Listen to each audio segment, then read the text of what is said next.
Hey everybody, and welcome to a playful wild ride with Steve-O. We've got the most major playboy on the planet over here, Dan Bilzerian, and this could not be juicier. You hear him tell you he's got $350 million. You hear him speak back to all of these claims that his company Ignite was supposed to go bankrupt. I mean, there's no question this guy will not answer. He's shockingly intelligent, evidently good at business, because he took us on a tour of his house, and hand to God, it's the most ridiculous house I have ever set foot in my life. Gotta say, this guy ranks among the most fascinating people I've ever spoken to. So, let's get into it. Ladies and gentlemen, Dan Bilzerian. Yeah, dude. So this is my co-host, Scott Randolph. Hello, what's up? My brand new other co-host, Vinny. What's up, dude? How do you say your last name? Imperati? Imperati, there you go. Imperati. Yeah, right on the Skinny nose. Vinny on Instagram. Yeah, that's right. Now the first question, who humped more last night? I mean, he walked in and said 5 times last night. Well, one person though, so Yeah. actually less impressive. Dude, so Vinny- one person 3 times last night, once this morning. Okay. You? Yeah. So putting up a fight, but still losing. Still losing. Yeah, that's good, man. So yeah, dude, we've been working on doing this podcast for a long time. We're finally here. Parked outside of your, I mean, you can't even call this a house, right? What do you call it? An estate? Yeah, compound. Yeah, so it was nice for COVID, man. I bet. Yeah, there's like 4 villas side by side. Yeah, so we got like the rec center with the basketball, and then full paintball field. Got a dirt bike track. You'd probably RV kill parking. yourself out there. Yeah. Do you have a hockey rink in there? So it was a hockey rink, and I made it into a basketball court / like pickleball. So rad. Yeah. Dan, it's epic. So you recently had a book come out, and as I'm reading it, because I'm a sober guy, like no drugs, no alcohol, and like I'm a sex addict guy who like sexual sobriety is a thing. So I'm reading your book, and it's like, man, like I banged 5 chicks, you know, like, and I'm honestly concerned as I read it. It's so legitimately explosively juicy that I'm like worried about my sobriety as I'm reading it. I'm like, man, I don't know if this is a good idea. So I think that's probably as good of a recommendation as you can get. Your book scared me for my own recovery. Yeah. So you were like a former sex addict. Yeah. Interesting. I've got almost 6 years under my belt of not. Actually, I think not putting my wiener anywhere it doesn't belong. Wow, that's good, man. Yeah, I mean, dude, it's so stressful. Like, number one, it's just the gnarliest time suck, like chasing chicks around. Yeah, and it like pulls your energy. There's a lot of negatives to it for sure. And then there's like the anxiety, like, what did I put my dick in? Oh my God, I gotta go to the doctor. The health concerns is just so stressful. And then with the current, God, I'm glad I stopped acting out sexually when I did, because it seems like a really dangerous playing field to be on these days. Yeah, I was like good about it, and my like when I was really going hard, it was just always condoms. Yeah, I think it's one of those things where if you use it every time, then you're okay. But if you try and like sometimes not, sometimes do it, then every time you're wearing it, you're like, fuck, this doesn't feel as good, or like you want to rip the thing off. So for like, I don't know, 3 years, I think I only had sex with a condom. Like I would even test girls and then still fuck them with a condom, which really pissed them off. Wow. How do you test a girl? That's interesting. Piss test, blood tests. Yeah, I'd have like doctors come out. Like even now, like I do tests every week, so I'm like pretty. There you go. Yeah. That's you good. do STD tests every week from your house? Yeah. That's pretty cool. Sometimes twice a week. It's weird. I mean, it's one of those things where like I haven't I haven't had issues with STDs. It's just I'll get prostatitis. So, because I had a girlfriend, so I was like banging her without a condom, and then occasionally like I'd fuck other chicks without a condom, because it's kind of hard to like I said, if you're always doing it, then it's no big deal. Your dick actually gets more sensitive. But if you're just picking and choosing, oh, she looks slutty, I'll wear a condom, you know, and then like, a Percocet and a fucking 5 beers in, you're like, oh, she's probably not that dirty, or we'll take the risk, Yeah. And so I just found like the bacteria would just give me prostatitis and then make me piss all the time. Oh, man. Yeah, which was just annoying, Yeah. So I piss all the time. I blame it on all the coffee I drink all day. yeah. Well, coffee. When I was like, yeah.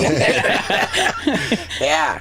All right. So what I've been really looking forward to talking to you, because I saw, and I think that the timing of it was when Ignite went public. All of a sudden, like in going public, the financial records of the company are made public for all to see. And there was just what looked like a wave of like financial YouTubers just saying, oh, this is a slam dunk. Like, oh, Ignite's going to declare bankruptcy any minute now. I'm waiting. And yeah, then they've been waiting for like 3 years for that. So basically, it went public, I think, in like 18. It kind of like went public like right off the bat. But then the financials are a little bit delayed. And I think it was basically like when COVID really hit, and I was moving out of the house in LA because we couldn't throw parties. Our like production got stopped in China. It was like this whole thing. So we were like, okay, let's cut costs. And we're really like selling the wrong product, honestly. That was the real issue. It's like we came into the thing doing weed, but you're only in a certain, couple of states. And 80% of my following is outside the US, right? So I'm like dropping atomic bombs on anthills every time I do a post. It's like all these people, they want to buy the product, but there's no product to sell them, right? So when we switched over to the nicotine, the vapes, then it was like, bam, like worldwide, everybody can get them, we can ship them, better margins, just entirely better business. There's not a lot of guys in the pot business killing it at all. I think like Burner might be the only one. Just because you're competing with the black market, they don't have to test their shit. There's like, they're not paying taxes. You tax the legal guys like the same as cocaine dealers, as 280E. So like they get no write-offs. It's just a brutal business. They can't bank, so they're dealing with cash. Basically all the negatives of like doing an illegal business, but like it's technically legal. And then you're competing against other guys that aren't playing by the rules. So it's like they're not testing their products. They don't have to wait. So it's like, and they're going direct to consumer. They're not paying $18 million for a fucking license. So their margins don't have to be as high. It's like this whole thing, right? So we got out of that. That was a fucking godsend. But the real like hail of press came down when we fired our CEO. So our CEO, we fired him. He was like, I honestly think the dude was like doing drugs. He was so erratic. Like I think he had like a real problem. But anyways, didn't you have like multiple CEOs? Like you kind of cycled through a number of them? Yeah, I think he was like our third one. Right. So we got rid of him, and he did this whole like whistleblower thing and like went to the press. He basically like was trying to like blackmail us for money.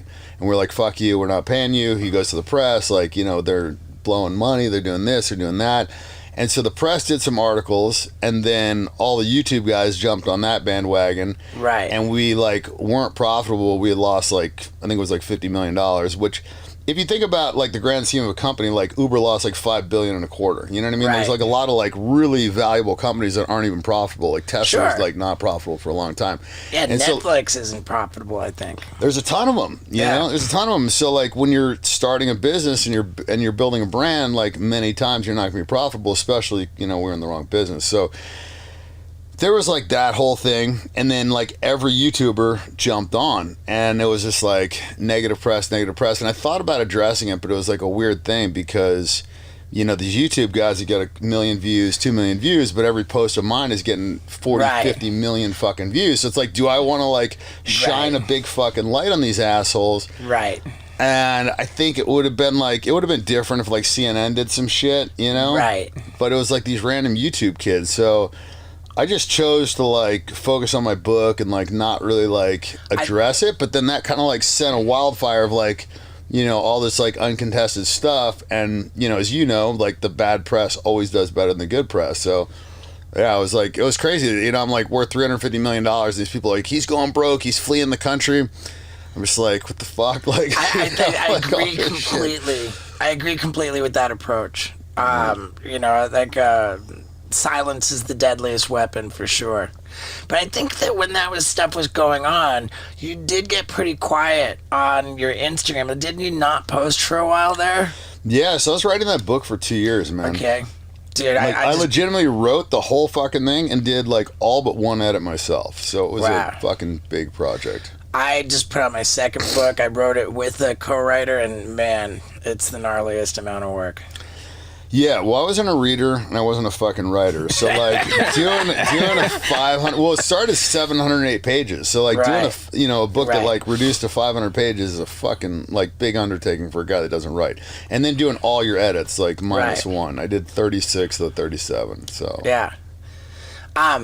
So how many Instagram followers do you have at this point? Instagram I think is like 33. 33 million. Yeah. It's rad too. You've got like legit engagement, you know. Well, like you've got millions of likes on your thing. Like they're not like fake followers. Who was it? Well, my shit's underrepresented. You have to understand, like, because there's so many people following me that aren't actually following me, right? That have my notifications on. I mean, dude, my last story got 9.5 million views. Wow. Like on a story, you know. So it's like, and I can show you the numbers. Like you can see it on the back end. So there's no faking the back end, right? Like so, I mean. Yeah, it's a weird thing. I like compared my numbers to The Rock, to Kylie Jenner, Kendall Jenner, Kardashian. Like I beat all of them. It's not even close. Like The Rock, I think I have like 50x his engagement, you know. And so it's like you look at the people viewing and liking and whatever, and it's a lot, man. But the thing is, like I said, 80% is outside the U.S. So like our big challenge was finding a product that we can market outside, and so now we're like fucking crushing it in South America. We're killing it in fucking Africa, like even the fucking Congo. Like who would have thought in a million years people would be following me from the fucking Congo, you know? And so it's a weird thing. We're like trying to get, you know, products into all these different markets, but then the regulatory stuff, but we're, you know, doing well. I think we're in like, I want to say 60 countries right now, so. Nice, dude. Yeah. That's surprising that you've got 80% of your following outside the U.S. I forget I think mine is like 50-50. So what happened was, like, I would get this press, and then the Daily Mail would run it, and then all these different publications would pick up the same article and just run around the world. And there's this, like, fascination with U.S. celebrity, you know? Because, like, if you think about it, like, what celebrities are in China, you know? What celebrities are in India? I mean, I'm sure they have them, but, like, nobody that we know about, you know? Jackie Chan. Yeah, he's, like, old school, Right. But, dude, it's fun following you on Instagram, man. I enjoy it. Just guns and pussy. Yeah, you know? it started off like a bucket list, man. It was like all the things that I wanted to do when I was younger. I just said, because I made a lot of money in like 2013, 14, right? That was from poker?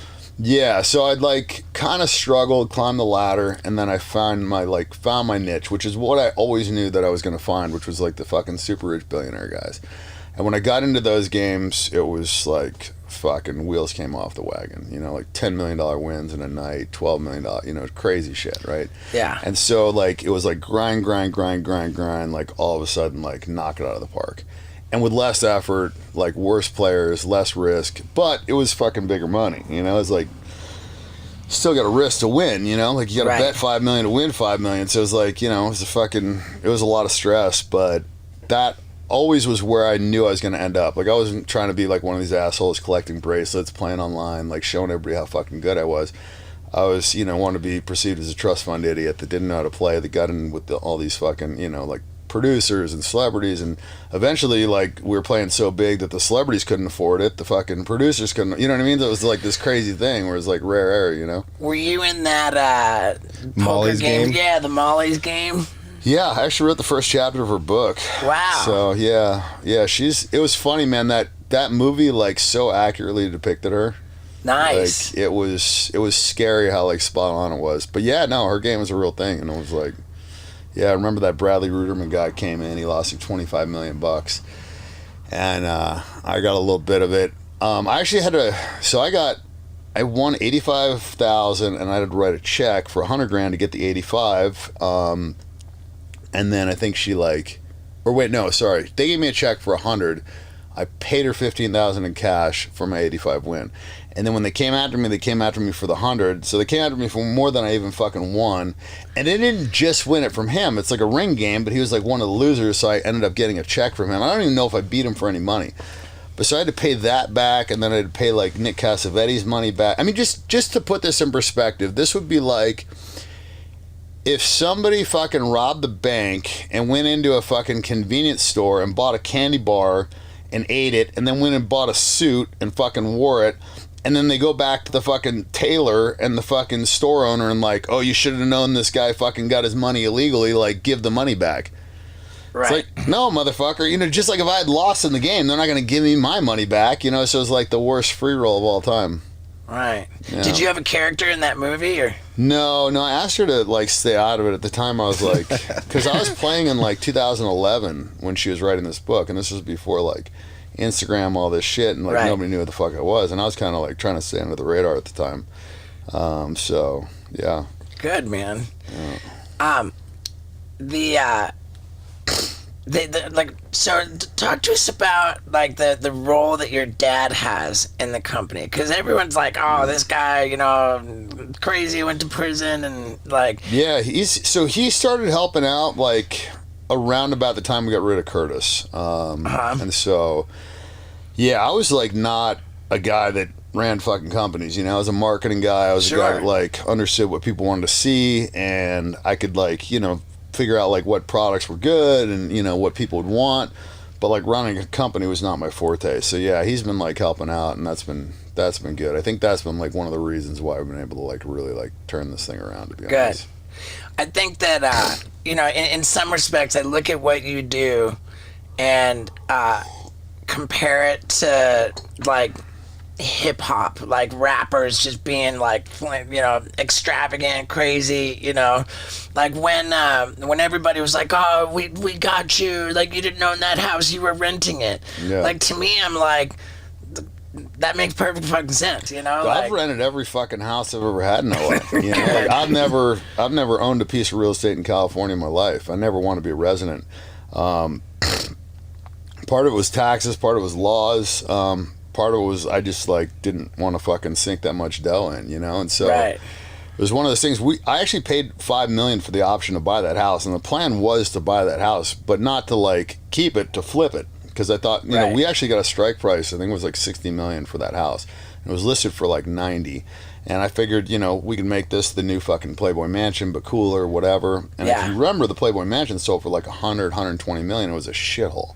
Yeah, it was a house that like you literally, it's a tear down, you know. I'm pretty sure I was banned from it, but they didn't take kindly to me blatantly doing cocaine right out in the open. Like you're supposed to have a little bit of discretion. Yeah. Yeah. I remember I went there, and it was like always like a childhood dream to go there, but I didn't go till it was like later when they were kind of like selling the tickets for like the Karma thing or whatever.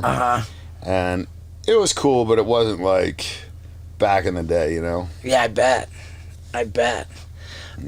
What's the coolest party you've ever been to that comes to mind? I mean definitely the ones I threw. Right. I mean, I threw some fucking monsters. I mean, they were like, I had Cardi B performing in my living room. Like, it was, I mean, we had 3,000 girls and like maybe 300 guys, you know? I remember one time I had invited like some veterans out, and there was like, because I told these girls, like, look, if you don't want to shuttle, you got to show up early. So there's, I think it was like 18 or 1,900 girls in lingerie running around the house, and there was like me and like, I don't know, it's like 6 amputee veterans or something, you know? Yeah. It was just like nothing but fucking pussy everywhere.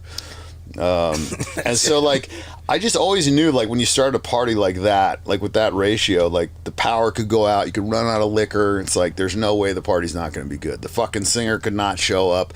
But if you got all the hot pussy, I mean, that's why guys go to the club. We don't go there to dance. Right. We're not going there to fucking bob our head. We could drink in our fucking, you know, goddamn closet with our buddies if all we care. Like, we're going to the club to get pussy. That's one of the things that I think a lot of people don't realize. Like, the only reason guys go to the club is to get laid. We're not going there to talk to our friends, because why the fuck do you want to like scream at your buddy?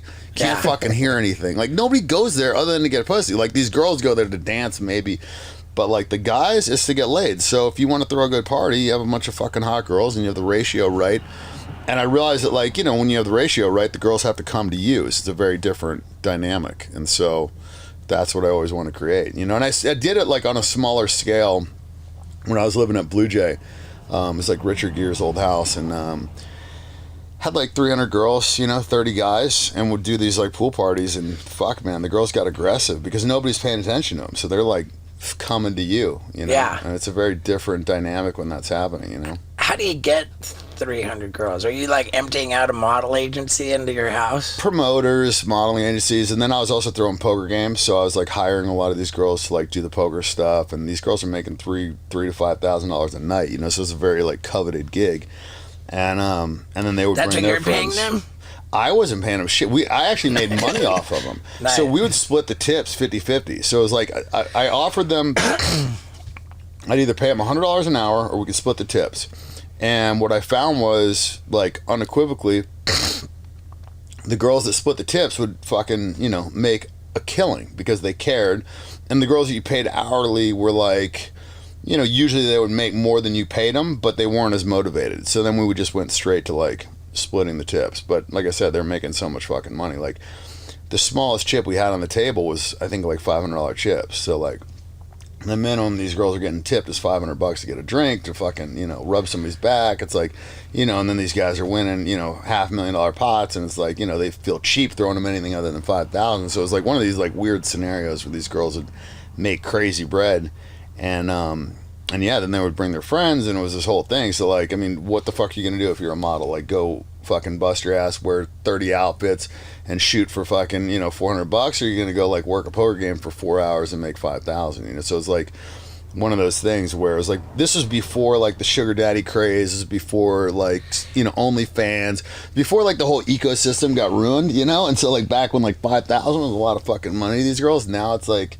you know, shit, like the whole thing's crazy and turned on its head. But like back then it was a big fucking deal, you know. And so they were like really fighting to work these games. How do you're asking about 300 girls, how do you get 3 girls to my house? You know, like, I'm trying to figure that out, man. Well, like I said, the poker thing was like a big thing. And so, and here's another thing with the poker thing is like, so girls started realizing like, hey, we can invite other girls and take 20% of their money. So like if one girl invites 5 girls and she's getting 20% of, you know, what these girls are making, she's making the same amount, but she doesn't have to work, right? So then, you know, they send over, you know, tons of girls. So I had like this pipeline of like constant like new chicks. And when they would like come over to like interview for these games, I mean, it was like literally like, you know, these chicks like thought it was like the casting couch. And I'm like, you know, I'm like, this is a fucking business, you know what I mean? Like, I got tons of pussy. I'm not like worried about getting my dick sucked in the bathroom here. But these chicks, like, I mean, these chicks were like ready to do it all, you know. And it was one of those things where, you know, we would play poker like big enough stakes, so the guys didn't really give a fuck about the girls. But you wanted to have the hot girls there anyways. But the focus was on the poker. Like, we're playing for crazy money. So like, I think the smaller games kind of got the reputation of where the girls are getting paid to fuck and like, they're doing drugs and people are drinking and shit. But like at my games, nobody's getting fucked up. It was like serious, you know. They were like, everybody's out for blood. They were fucking, you know.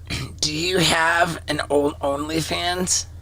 Do I? Yeah, I mean, it seems like it would make perfect sense to have like an uncensored version of Dan Bilzerian's Instagram that you got to pay for on OnlyFans. Yeah, I made one, but I just like, I don't know, man. I felt fucking like cheesy posting on there. And then also like, I didn't really want to like expose the girls because there was like, we had some crazy shit that, you know, always happens. That, like, I mean, honestly, like, I can't post 90% of the shit that happens, right? Girls are running around naked, you know, you can't do that. You can't have suggested, you can't have hand bras, you can't, you know, you obviously can't have no suggested. sex. What's suggested?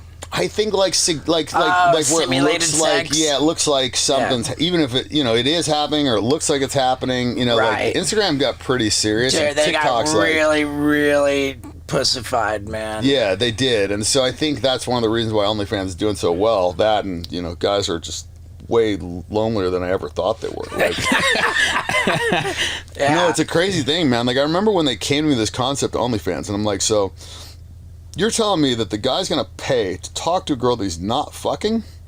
I'm like, you're fucking retarded, man. Like, I didn't even know that that's what it was. I thought you had to pay on an per post basis. You have to pay to unlock an image. Well, you could that's pay to some of chat it. as well. Yeah, there's like different things. Like originally it was like you subscribe to their page, and then you like pay in the chat, and then like the unlock pictures. There's like, a lot of different ways to skin the cat, I think. Right. But like, Isn't that just like a strip club?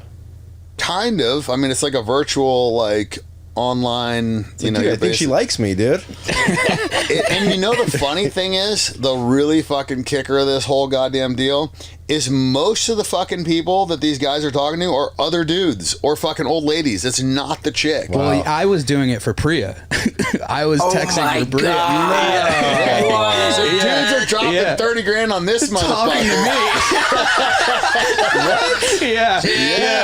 I'm telling Priya was you. paying me to text for her. Yeah.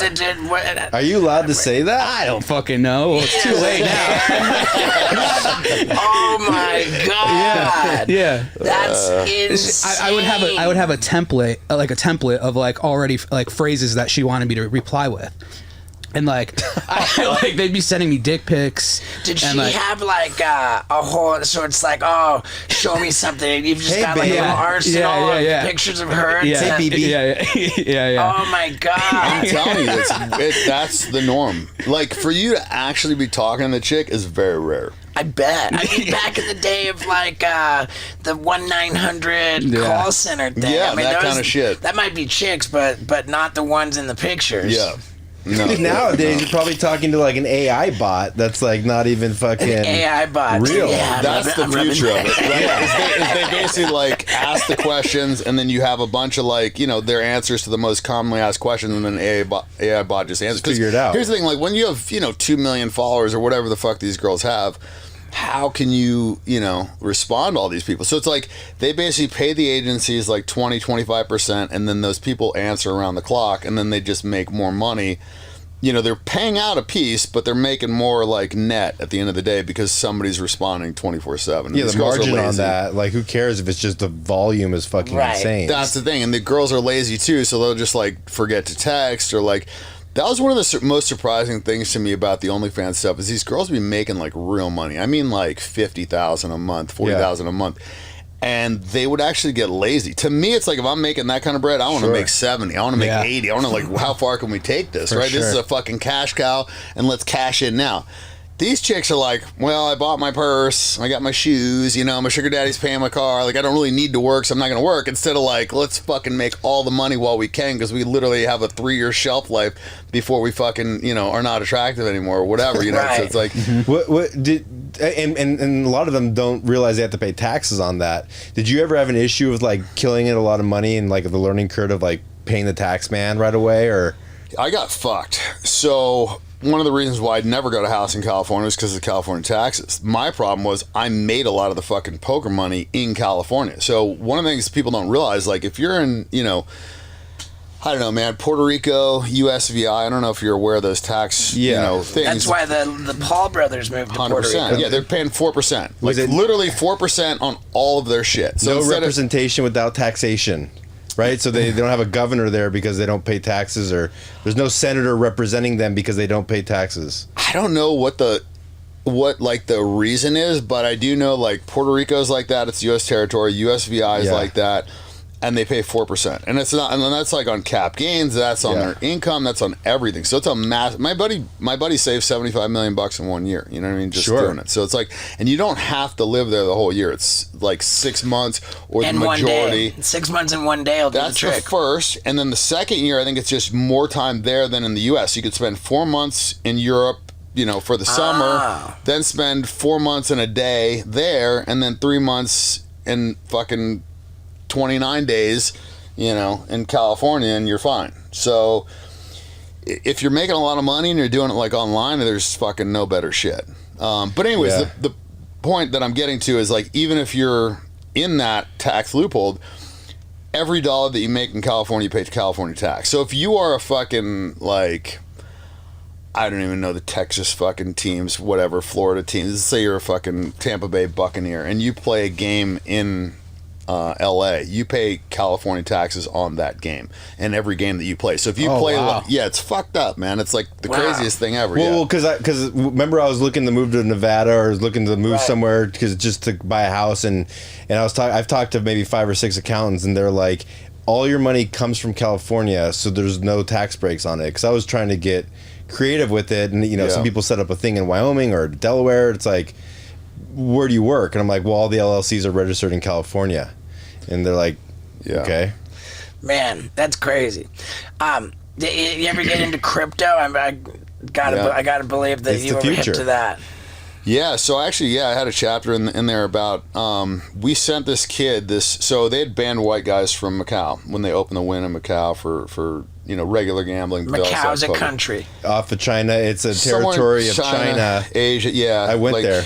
Yeah, so they got like big casinos, a lot of hookers, you know what I mean? Like these Asian guys love it. They go there, they eat the fucking bird's nest soup, butt fuck hookers, and gamble all goddamn day. It's like the degenerate capital of the world. Right? It's literally all there is to do is fuck hookers and gamble. It's like Vegas with grass. Yeah. It's like Vegas with like less options of shit to do. Yeah. I don't think they even have clubs. Anyways, I've never been there, but I'd sent some people over there. So another way that I would make money in poker is taking pieces of other people. Like people would play like above their bankroll, they couldn't afford it. Sometimes, like this Jay Farber guy, gave him $2,000. He got second in the World Series, paid me $1 million something, off my $2,000.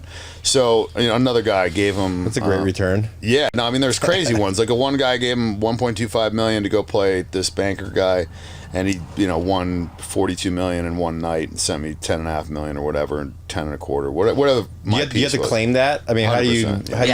What is that business? It's just investing. It's gambling. No, not cap gains, because it's not a year. Cap gains is basically if you have stock, you hold it for a year and then you sell it after the year. Okay. But this is just like straight, like buying a piece, like a syndicate or whatever. And so like people would do. This is very common in poker where they'd like syndicate out like pieces.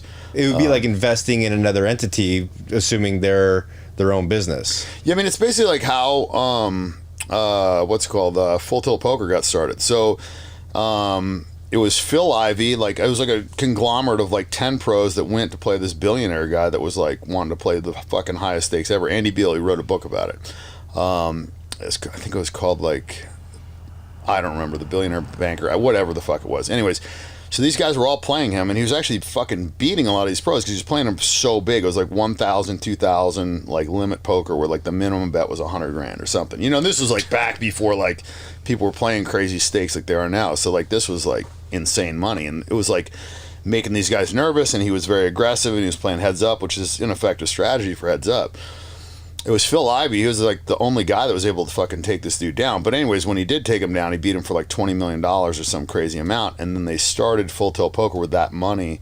And, fucking, it was like all good until they started embezzling and doing fucked up shit. But they were making like crazy money on Full Tilt Poker. And that was started because of that one game that they all had pieces of. Wow. So, what, like in these high stakes poker games, like when people like just straight lose, do you see like whatever, like the Mercedes car keys go on the table, like the deed to the house? Not usually, but there are dudes that do like literally just fucking lose it all. And like there's been some instances. Like I was actually playing in a game with like Gila Liberté, is the guy that owns Circus Soleil.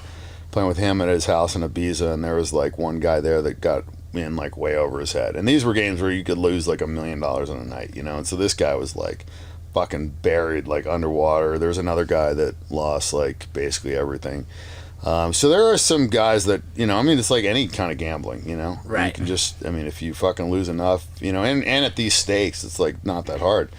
But the reason I brought up Macau was, you asked me about the crypto. So I sent a guy over. They had banned white guys from Macau because these white guys were going over there taking off these fucking Asian guys for big money. And so they banned white guys from poker.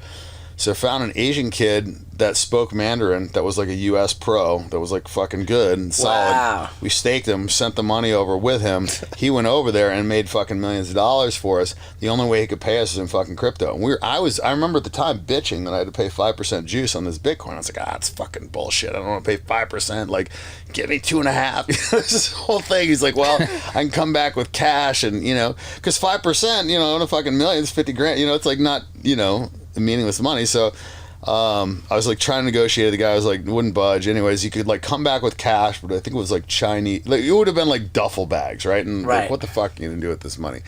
So he ended up sending the Bitcoin. I put it on a laptop, just like forgot about it. And this was like, I mean, dude, I think when we got the money, I think Bitcoin was at like $300 a coin or something. Holy shit. Crazy, yeah. So it was like years later, my buddy's like, fucking, you know, Bitcoin's like going off, whatever. And I was like, yeah, I got some of that. I was like, it's on this laptop. I had it in my safe. I fucking didn't remember the password.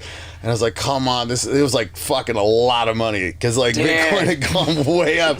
And I was like, fuck, man. I was one of those assholes that was like trying to figure out my password. I actually figured it out and like was able to access this wallet. Thankfully I had like done it with this other guy that was like a super rich guy, because anybody else probably would have just ripped me off and taken the fucking thing. But yeah, so I ended up, and then I held it, and then I actually bought like Ethereum, and I bought a bunch of stuff. So I rode the wave. I made a lot of money in crypto. You got out before it tanked? Man, I was able to call such good fucking like times to cash out. Dude, I cashed out at like 16.50 and the high was like 19 something. And I remember because I was like, I rode it up to the 19 and my buddy was like panicking, trying to sell. He's like trying to sell to me.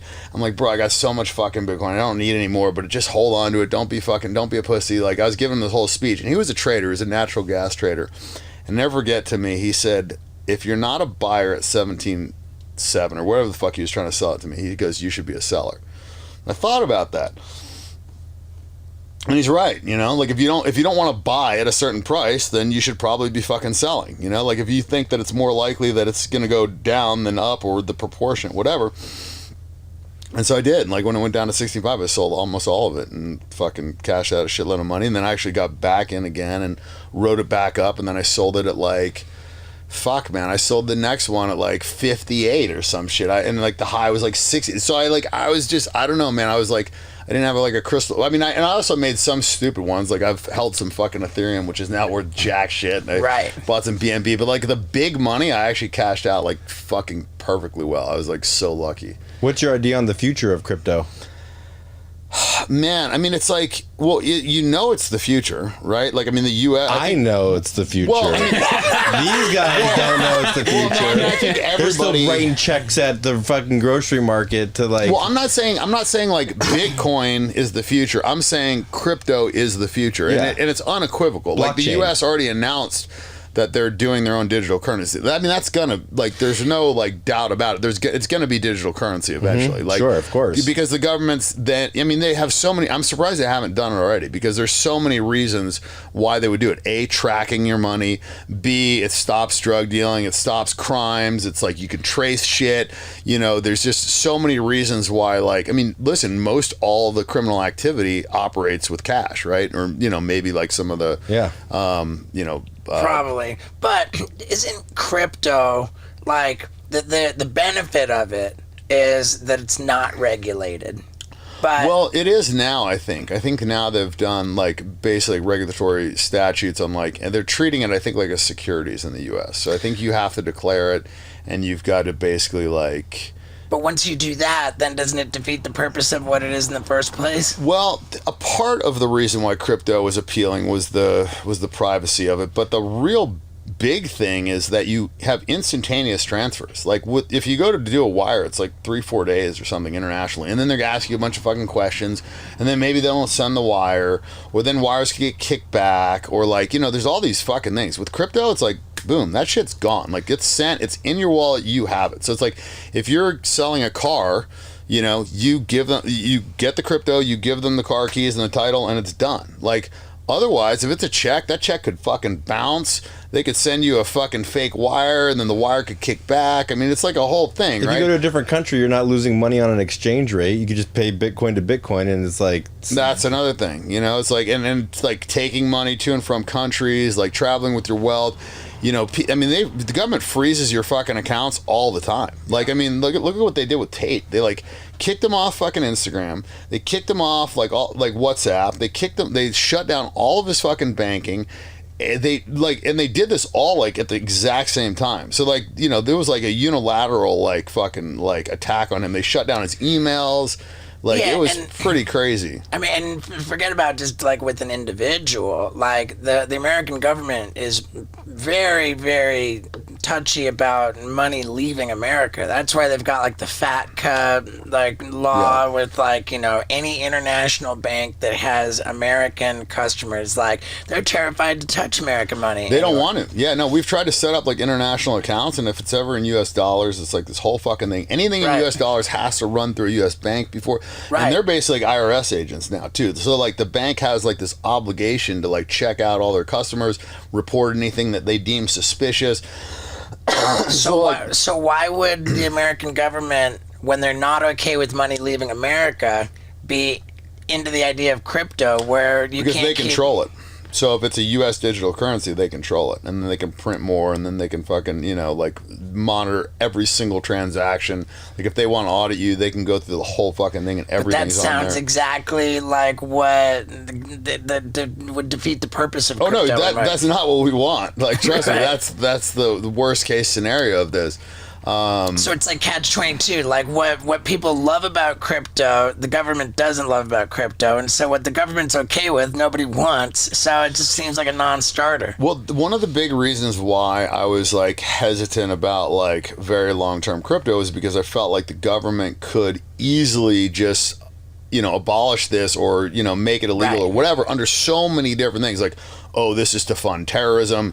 Oh, Right. this is for sex trafficking. All the dark this web is shit. illegal. Yeah, there's so many things that they could just like hide behind, be like, oh, well, we're stopping this or we're doing this or whatever, and this is bad because of this, this, and this. And then everybody that like didn't invest in crypto that felt like they missed out is going to be like rooting for it to be fucking canceled. And you know, so it was like one of those things where I always felt like that was a real risk, and a lot of these people looked at crypto, I think, more like a religion, where it was like, you know, they just unilaterally fucking believed in this, and they didn't, you know, and they're in these echo chambers, right, where like everybody else is Right. like big crypto guys, and so they're like Right. gassing each other up.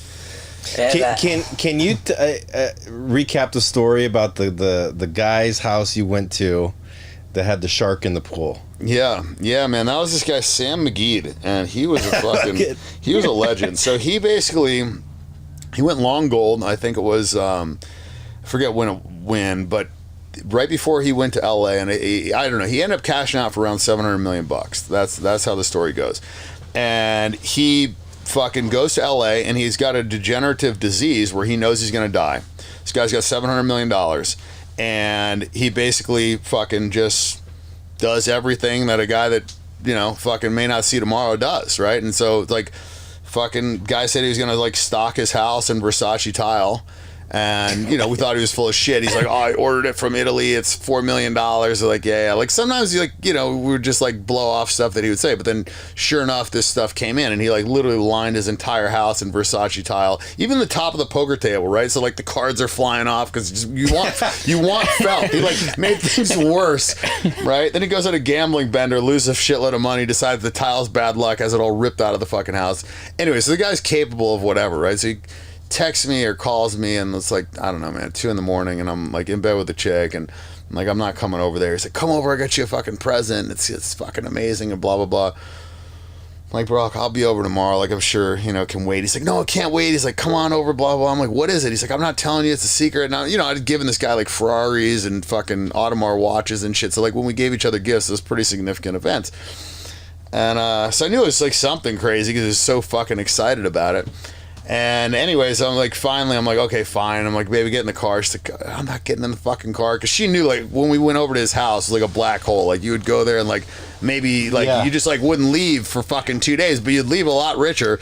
But, like, you know, it was this whole thing. And you never knew what was happening. Like, there could be fucking hookers running around. Like, it'd be spraying them with baby oil. I mean, like, paying them to hit golf balls into the neighbor's house. I mean, the guy was out of his fucking mind, right? And so he tells me, he's like, he finally spits it out. There's a reason I decided to go over there. He's like, I got fucking tiger sharks. I got one for you and me, and they're going to be like brothers. They're going to live together forever, and all this whole fucking thing. And I'm like, what? He's like, yeah, I got you tiger sharks. Come on over. And I'm like, fuck. I'm like, okay, the guy who got tiger sharks, kind of want to see him, you know? So I get in the car, drive over there, and I'm like, on the way over there, I'm wondering, like, fuck, this guy build like a fucking, you know, $5 million aquarium in his house, but where the fuck is he gonna put tiger sharks? You know what I mean? Like, just drawing out all these things in my mind. I'm like, I'm legitimately curious.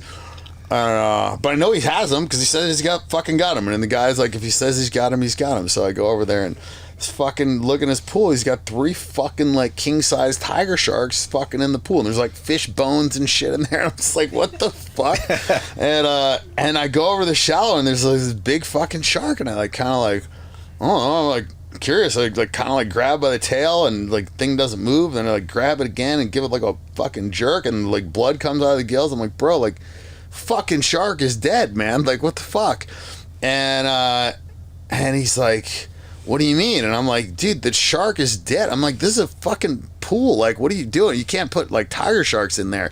Like they're saltwater animals. And he like looks at me. He's like, you don't think I thought of that? Like I'm the idiot.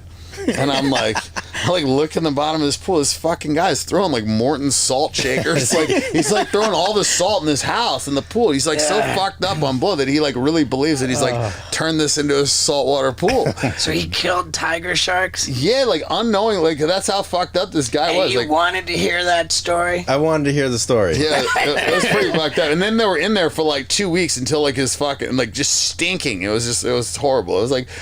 Yeah, this guy, he was legitimately out of his mind. He did more cocaine than anybody I've ever met, and it's not even close. Like, he would have, like, I remember one time we were playing poker, and this dude, like, delivers a duffel bag of cocaine, and I'm just like, look at this thing, and I'm like, what's in there?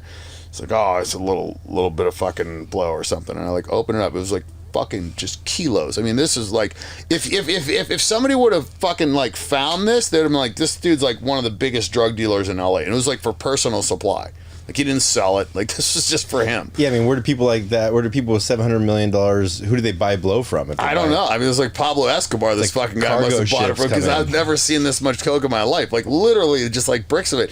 And it was funny because like, you would watch him do it, and he would go through so much coke a day, but I mean, I would say only like 10, well, like only like 10 to 20% would actually get up his fucking nose, right? Like most of it ended up on a shirt or in the air. Like you would just get like contact high. I remember he's in a helicopter and like there's fucking coke all over there, and the pilot's like going crazy, like, dude, what are you doing? You know, like it's just in the fucking air ventilation system, and he was just so messy with it.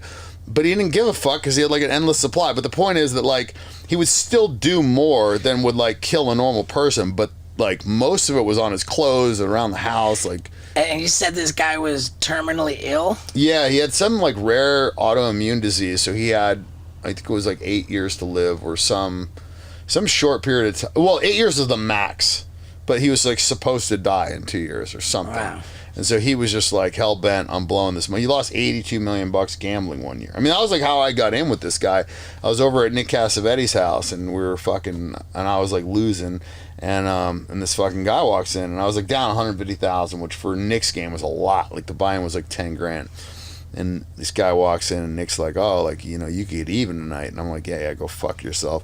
And he's like, no, seriously. I'm like, yeah, fuck you. He would always bust my balls. Anyways, this guy comes in and just like starts betting $50,000 without looking at his cards, and he lost like 50,000 with two hands had been dealt. He's already down 50 grand before the first orbit. He lost 100, and then he starts going all in without looking at his cards. And I like look at Nick. I'm like, what the fuck is going on with this guy? And that was the first time I met him, was like him just going off like that. And so then he would like invite me to his house, and we would play heads up poker. And he was hopeless. Like the guy was just like, he wouldn't look at his cards. He was like, so distracted. I would bring over girls. He's like so distracted with the fucking girls. All he cared about was like getting pussy and like. This is the first time you met him? At Nick's house. Is he doing coke in that game? Massive amounts of coke. He had coke he had coke all over his nose. He looked like he was like eating powdered donuts, you know. And when he walks in the door, it was just like guys like sweating profusely, like wearing all black.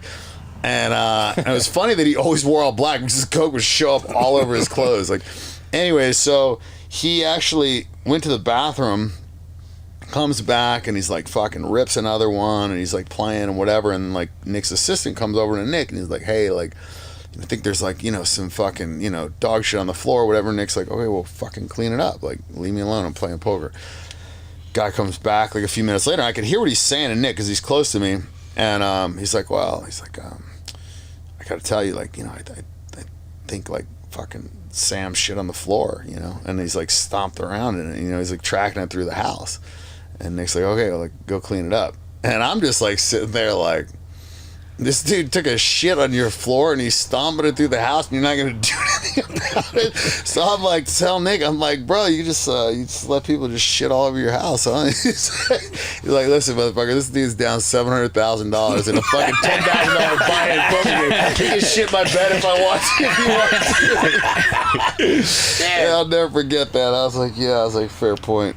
That's fantastic. What's the difference in the mindset of like you hang out with billionaires and 100 millionaires? What's the difference in mindset of how those guys made their money and somebody like me that's not there yet? You know, like what's the difference?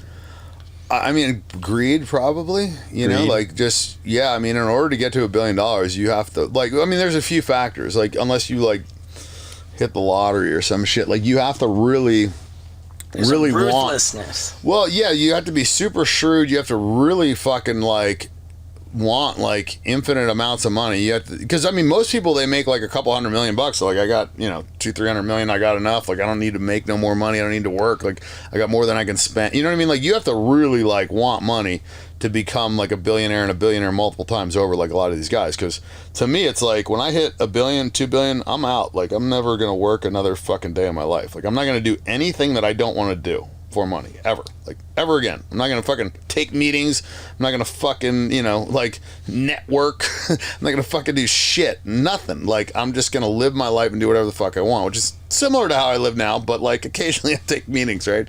None of those. But these guys, man, like they just have a different mindset. It's like they just want more and more and more. And I think it's true of like money, pussy, power. There's like a few things where they're like black holes where like if that's your focus and that's what you want, like you're gonna just go down that road. There's no end to it.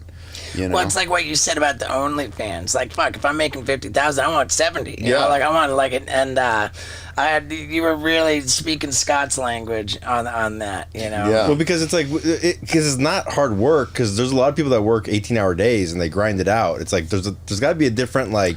Well, okay. Oh, you're talking about in that sense. So you're talking. Well, I mean, I don't know anything about you. I don't know what you do. But if you're saying like compared to a normal guy, what's the difference? Yeah. A normal guy is focused on basic needs met. A normal guy is like, oh, I want this fucking badass motorcycle. Like they're thinking like small ball. They're thinking like, okay, what do I got to do to get this motorcycle? Like when I look at business, I'm like, how can I make the most amount of money in the least amount of time possible? Like my goal is to make money. I'm not there to fucking enjoy my job. I'm not finding something that I like to do. I want to make the most money in the shortest period of time possible and then focus the rest of my life on doing the shit I want to do and not have to fucking answer to anybody, not have to take shit from anybody.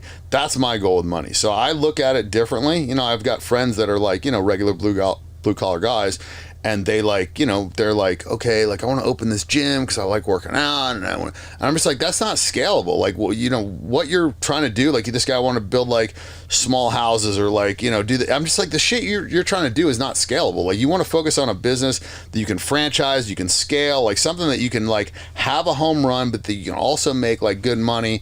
It's like you want to have like a bunch of sticks in the fire. You want to have that home run possibility. You want to have the sure money.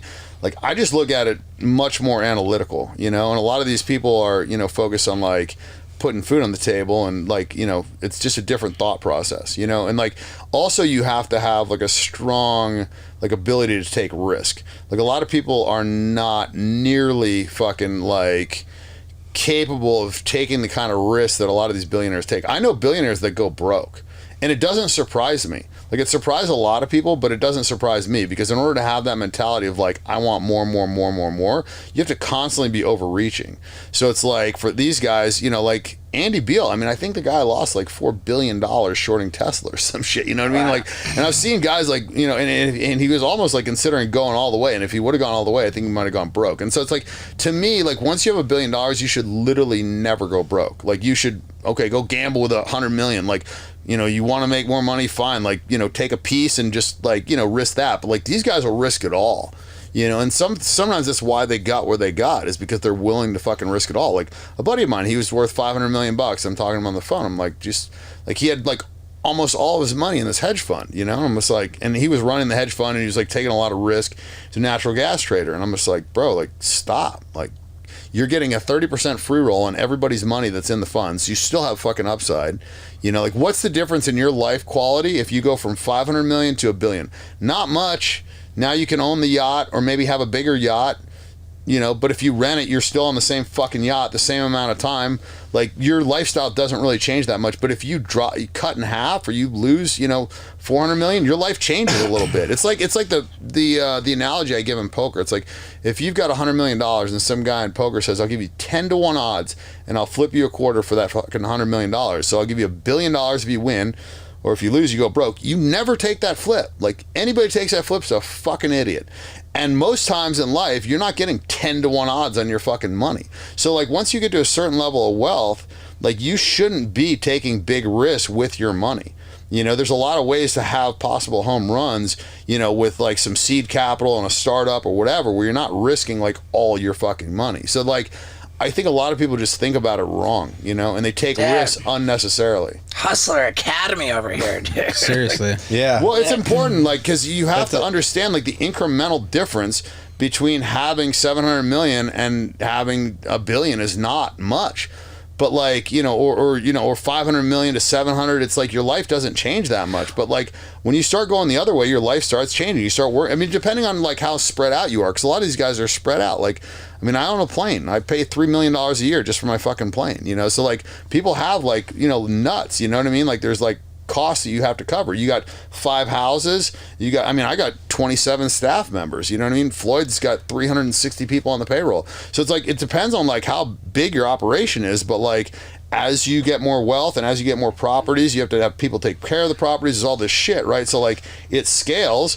And so I don't know. It's probably a fucking long-winded answer. No, I love it, It's epic, dude. Thank you for that. It's epic, and I'm asking because like I've always had this idea of like it's all perception, and so like I always wanted to write a book anonymous, and then have like I would ask you, hey, give me a 1-pager of what your idea about money is, and then you would write a page about it. It wouldn't even be what your name is, but at the bottom would be what your net worth was, and then the next person. Instead, you get like a poor person, you get a rich person, you get all different varying degrees of it, because some people are like, man, money's the root of all evil, it's this, is that. It's like, well, they probably don't have money.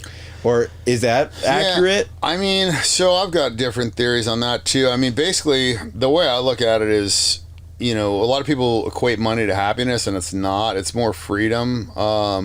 And I think money brings happiness and pleasure as you go up.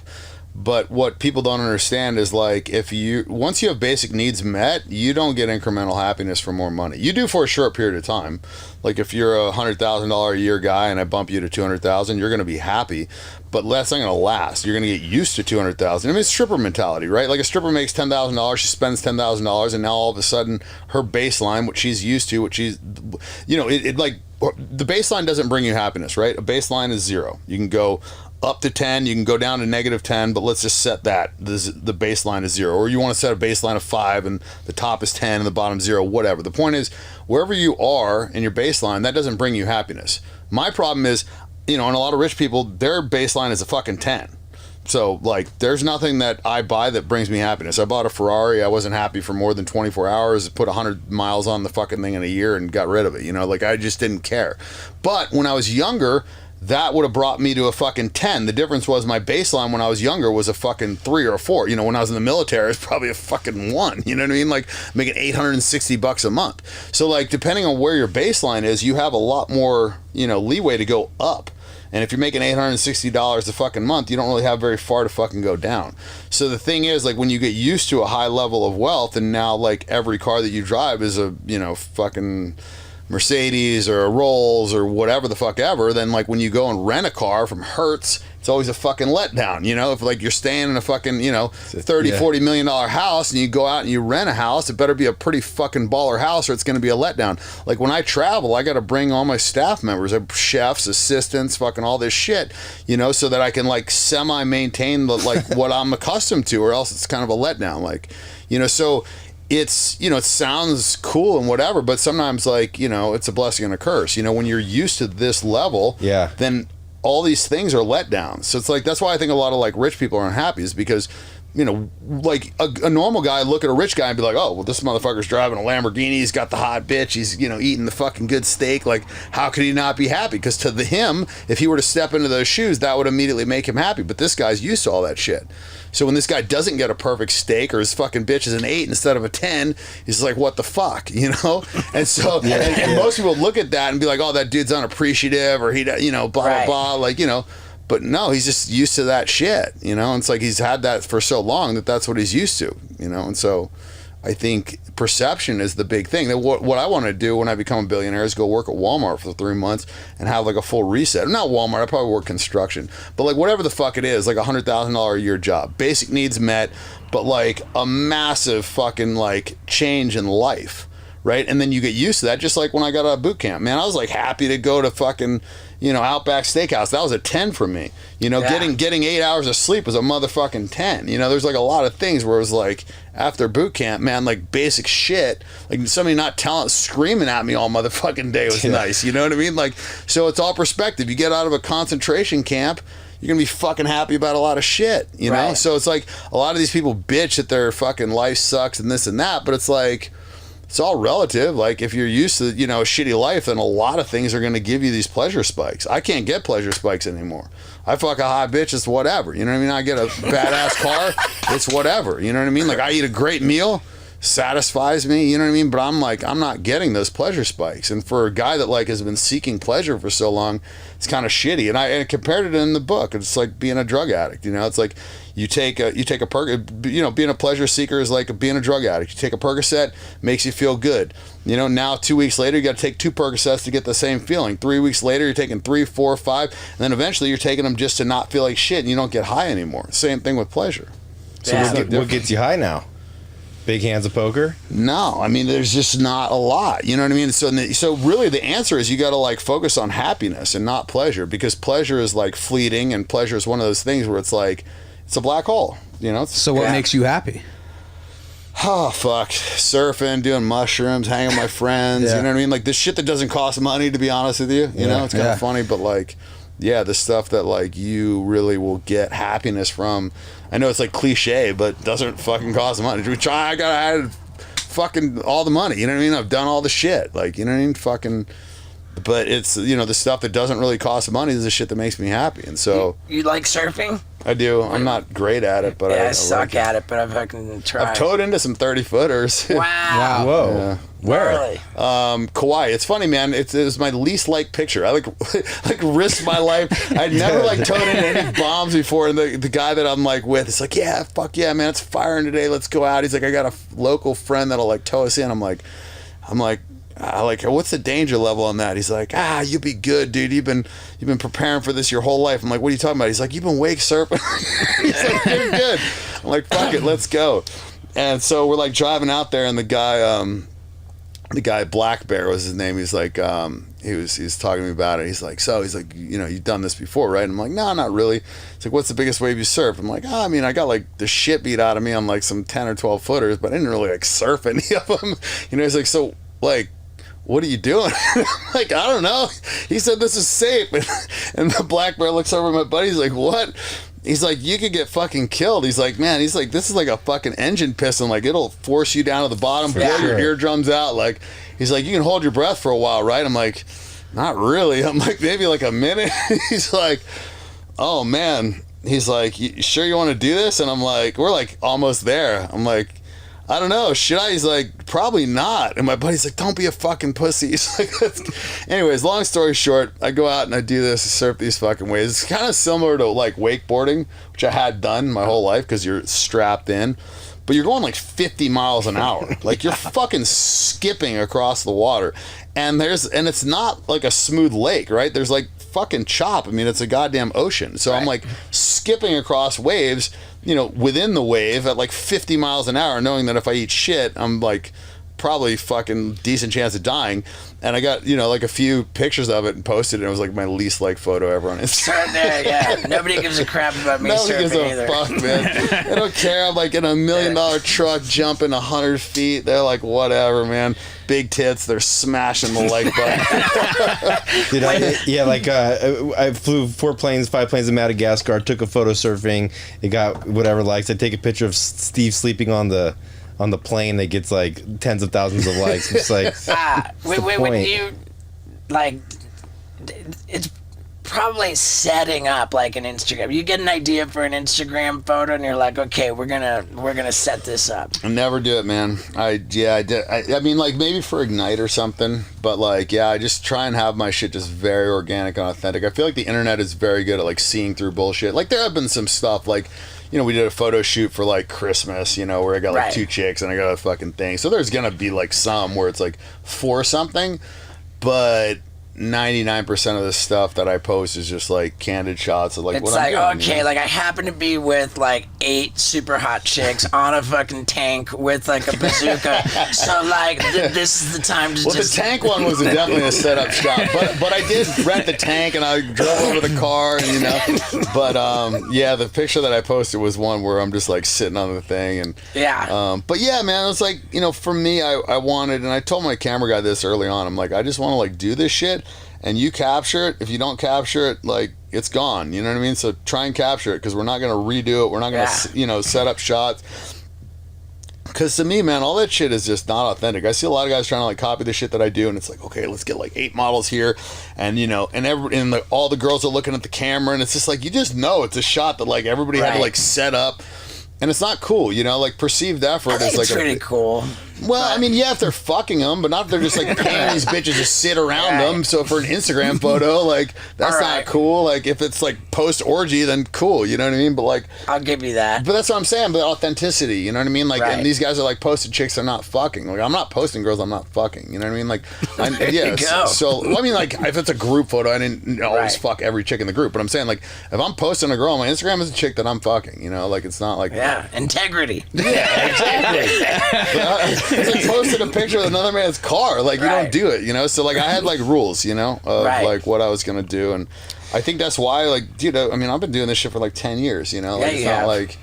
And you look, like, old school, like, I mean, you're my generation. Like, these fucking people that, they were in Hollywood. I mean, usually, like, they had, like, 5 years, of, like, a run rate. And social media's changed it. Like, you can kind of, like... be out there for a long time now, like because you're just constantly in people's faces, whereas movie stars, they do a movie, 6 months later it comes out, people watch it, it's 2 hours, and then it's like, it's done, right? So like for them to kind of like stay in the spotlight, it was more difficult. The game's changed, so yeah, dude, it's gnarly, man. I've been at this for 20 plus years. You're an OG. I grew up watching your shit, so yeah. I've seen you at UFC fights a bunch. Like when there's big fights in Vegas, are you doing like after parties at this compound?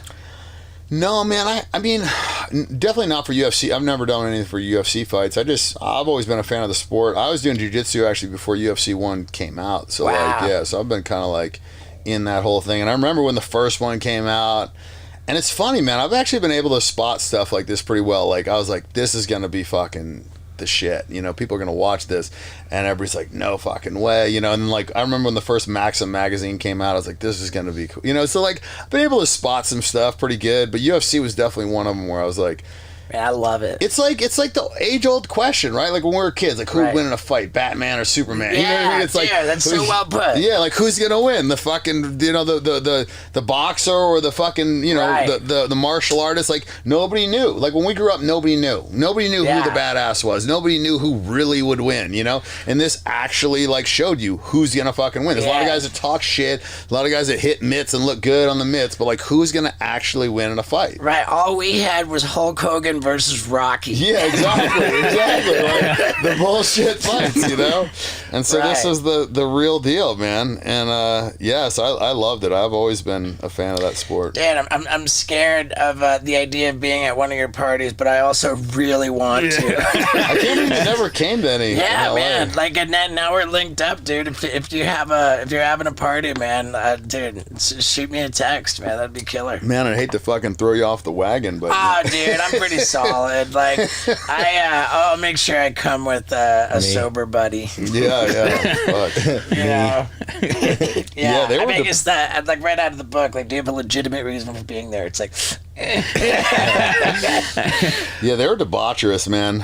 Fuck, man. I remember some of those parties were it was just absolute mayhem.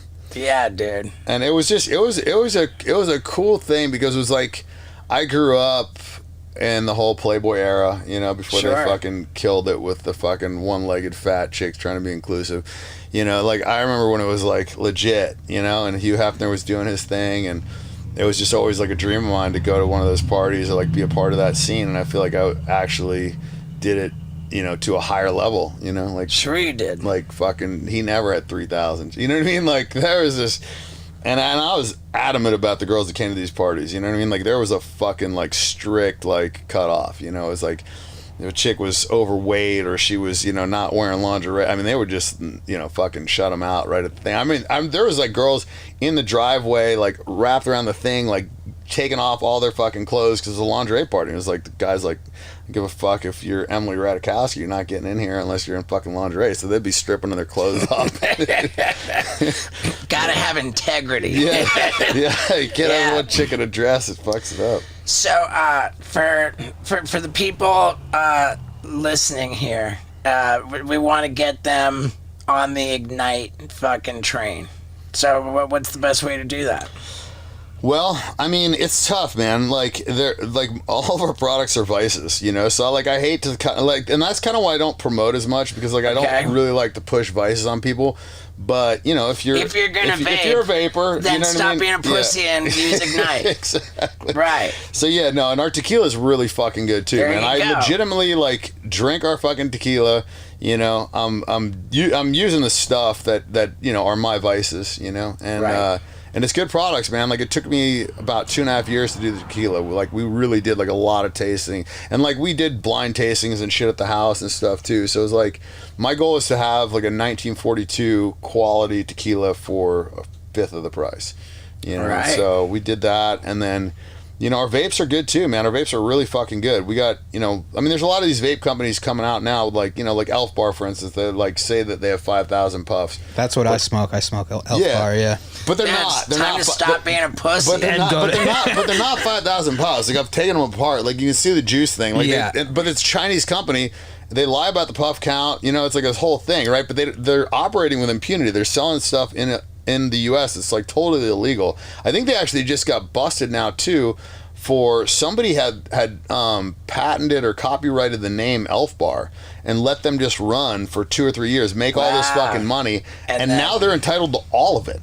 Like if so like let's say that somebody had the rights to Steve-O or whatever, they could come after you for every dollar that you made in the last 20 years of Steve, or however it works, right? Like, but all the money, not like a piece, just all of it. And so apparently somebody's got the trademark to Elf Bar, and so they might just be like totally fucked. That was the last I'd heard about that company. Can we get one of your 27 staff members to run out Ignite Vape for this fucking... Yeah, for sure. What do you know about the law that's passing, or if there is one, about the flavors? In the U.S., it's crazy, man. I don't really know what they're doing. I think California's like...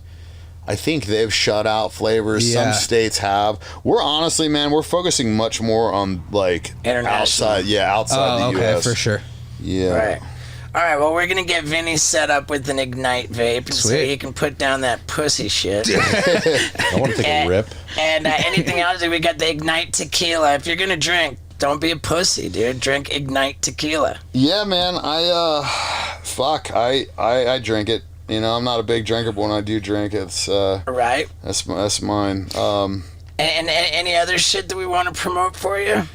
Honestly, dude, the vapes have just been fucking murdering it. That's really like where, you know, the future is, because smoking is just so brutal, man. Like, everybody around you has got to breathe that shit in. Yeah. You know, you got some fucking family driving down the fucking street with their fucking minivan. All the kids are breathing the shit in. Yeah, I hate it. Yeah, it's like I used to smoke. I quit. I don't want to be around it. It's pretty brutal. Yeah, it's like really bad. I've seen people die of lung cancer, and it's like a pretty rough thing. So I'm a big like advocate of vaping over cigarettes, you know? And so All right, so if you're smoking cigarettes, quit being a fucking pussy and use Ignite. yeah, no, for sure, man. Cigarettes are just, it'll cost you pussy now. Like, Yeah, back it in the will. day, it was like, it could get you laid, you know what I mean? But Right. now it's just not. And now I feel like having a vape is like the new like Coke bag. Like, these chicks will follow you around the fucking club if they don't have a vape, you know? I've seen it happen. Like, I know guys that don't even vape that have like vapes in their pockets. Wow. All right. Well, dude, fuck, man. Thank you so much for doing this. Yeah. I appreciate the hell out of it, man. That was fascinating as fuck. Yeah, no, man. I'm glad we finally connected. I think we can all agree that was a lot of fun, and Dan Bilzerian is a cool ass dude. Plus, after this, like, he brought me on a tour of his house with Scott Randolph. It was ridiculous. I mean, where did he begin? Like, I have it all on my Instagram story. So if you got to this quickly enough, check out my Instagram. Hit my story. Check out his gun room, his hockey rink, like his indoor airbag. I mean, dude, it just goes Richter. It's the most ridiculous house I've ever set foot in. And man, I'm speechless. So thank you for sticking around to the end. I love you. Yeah, dude.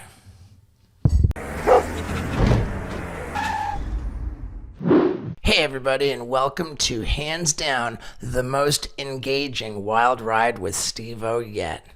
We are talking engagement because this is my fiance Lux Wright. And yeah, maybe you know her from all of our naked photos on Instagram. Maybe you don't. Either way, I love this woman. She is the shit. And she opens up so much. We get so personal on this episode. This episode is the shit. And when I'm taking a shit, you better believe I am well equipped for the most healthy bowel movement possible. Why? Because before my shit, I put my feet on my squatty potty. What does that do? That puts my knees in a position where poop comes out completely and fully. Why? Because the human body is designed not to sit on a toilet, but think about it. Cavemen, they crouch in the freaking woods, man. That's how the body was designed to poop. And squatty potty lines you up in that natural, healthy position. Otherwise, man, you can have all kinds of health risks if you don't poop in this position. And the answer is squatty potty, man. Telling you, dude, it's a complete bowel movement for total poop health. And you gotta have it. So how do you get it? You go to squattypotty.com/Steve-O. They got all kinds of cool stuff, and it's a really fun website. Plus, if you use squattypotty.com/Steve-O, 20% off your order. Man, I've been using this for years, dude. Literally, like 8 years since I got my first one. And I never turned back. Neither will you. So head to squattypotty.com/Steve-O right now, and let's get into it. That's the air tag, dude. We should do one where you like stick it up your ass,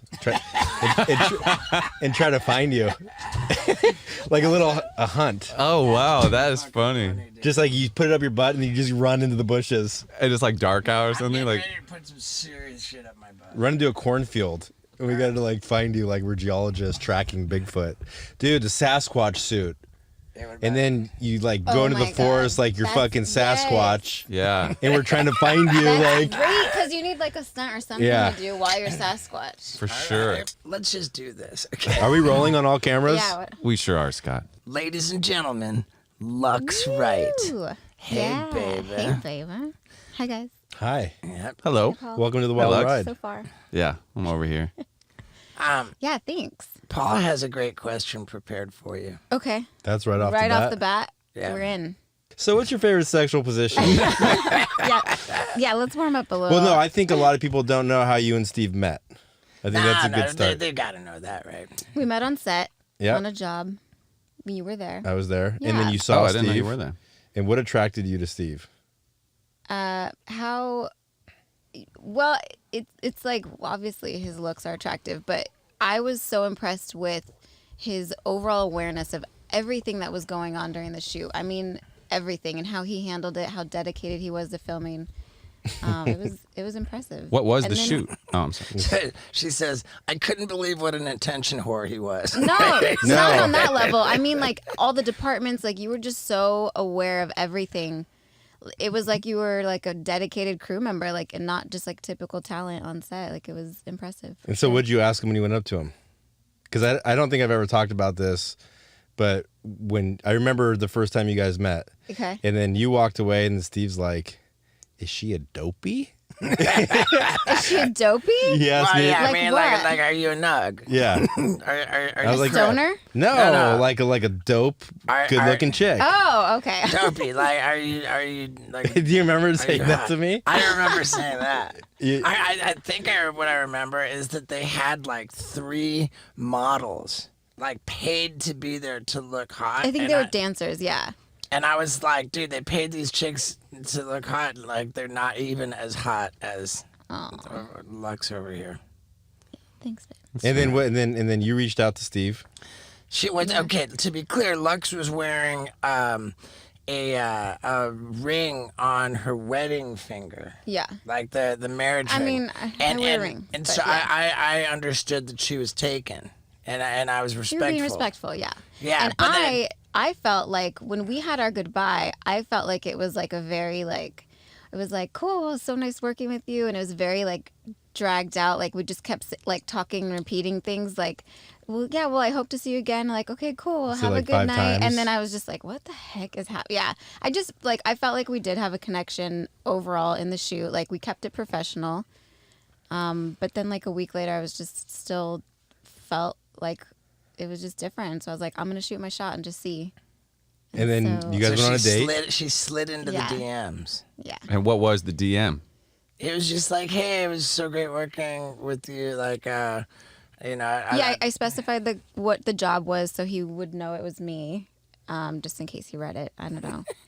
And then and I signed it like a little flirty. I think like something with like a XO or a heart emoji or something. So it wasn't like So that's a flirty move. it wasn't like trying to suck your dick, but it wasn't like I just want to is be there an friends. with emoji you. for that? For I want to It's a suck your banana dick, and the water drops. eggplants, and And so, So you went did subtle. before you reached out to Steve, did you reach out to one of your girlfriends or like, dude, I think I'm going to ask him out? No, No, you I just did it. it.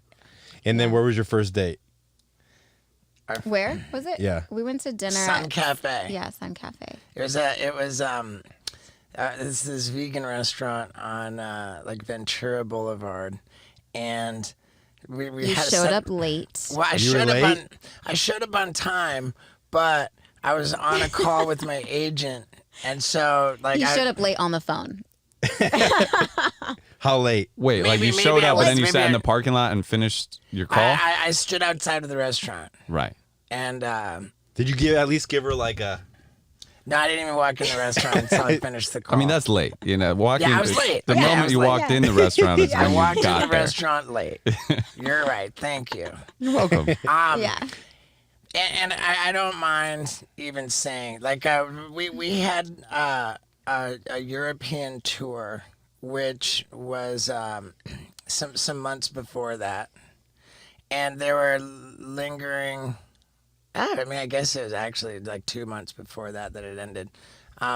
There were lingering issues with promoters who had actually lost money because there were certain shows in Europe where just people weren't stoked to go watch Steve-O do comedy, and what I was on the call doing with the agent was insisting that those promoters got money refunded. I said I don't want to go. I never want to work with people and have them lose money for working with me. And so I was arranging, like figuring out like how much to refund to certain Yeah. promoters. Which is good. And you're redeeming your tardiness. I mean, Did you tell her that when you walked in there? I don't know. No, I didn't care. It was probably like a couple They just years ago that refunding you people told me. If some anything. couple $1,000s, babe.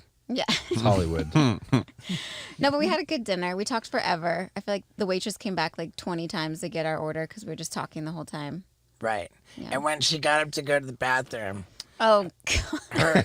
she was wearing these jeans, and her ass was so rad. Aw.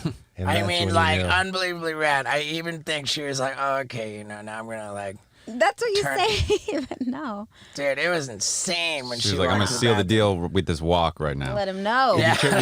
Did you turn back I around had my and see work if he was pants looking? on when you met me, and no. So was that a like, let's go back to my place kind of night, or not even No, that not night? even. And Not then what did you even. guys do after that? Like, did you guys part ways? Well, at the dinner, Lux doesn't like that I make such a big deal out of this all the time, but I was so impressed with her because she was like boiling over with enthusiasm. She was so excited about how her best friend, who's a girl named Nicole, and who has like 2 kids, 2 jobs, you know, and she was like, I felt like Nicole needed a break. So what I did was I arranged with her jobs to get her time off. You know, I arranged with her boyfriend to make sure the kids were taken care of. Like, I freed up her time. She doesn't even know it. And I bought both of us like flights to Japan and hotels. Yeah. Wow. So I could pay for like a whole week for her to just not have to worry about anything. Yeah, Wow. she needed it. She'd never traveled, never been out of the country, and we've been best friends since 5th grade. So, and we were turning 30. I was like, I want a monumental trip with her, and like I'm just gonna make it happen. So it was really like striking how excited she was to do something so selfless for her friend, and it impacted me. And then there's another thing that she talked about, which was her dog Olive, who's now our dog, and Olive.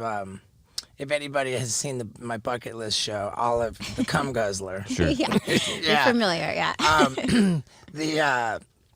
The Olive had like a herniated disc or something, Yeah. and it was like the vet says, you know, she needs this back surgery, or it's just we got to put her down, and it was like a $10,000, and like said, I think that was the most like the biggest purchase she ever made was to save her dog. Yeah. Wow. And that was that those 2 things really made me think, okay, this is an extraordinary woman. And so then did you guys make plans for the second date at the date, or did you say don't I'll call We you? walked to the car, and I think I gave her a kiss on the cheek. Yeah, which Wow. was so cute. I still to this day I love that. And my favorite thing that you said to me, I enjoy you.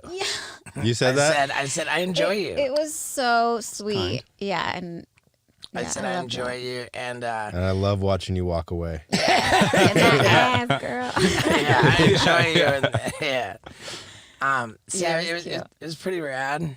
It was super rad. Yeah, I don't And remember how the second date came about. I remember the second date. I was performing a Oh, that's set right. at the Comedy Store. That's right. And I think we had already made plans to get together for dinner. Dinner. And then I sort of added on it. Then I said, would it be douchey if I said, you want to come watch me perform comedy?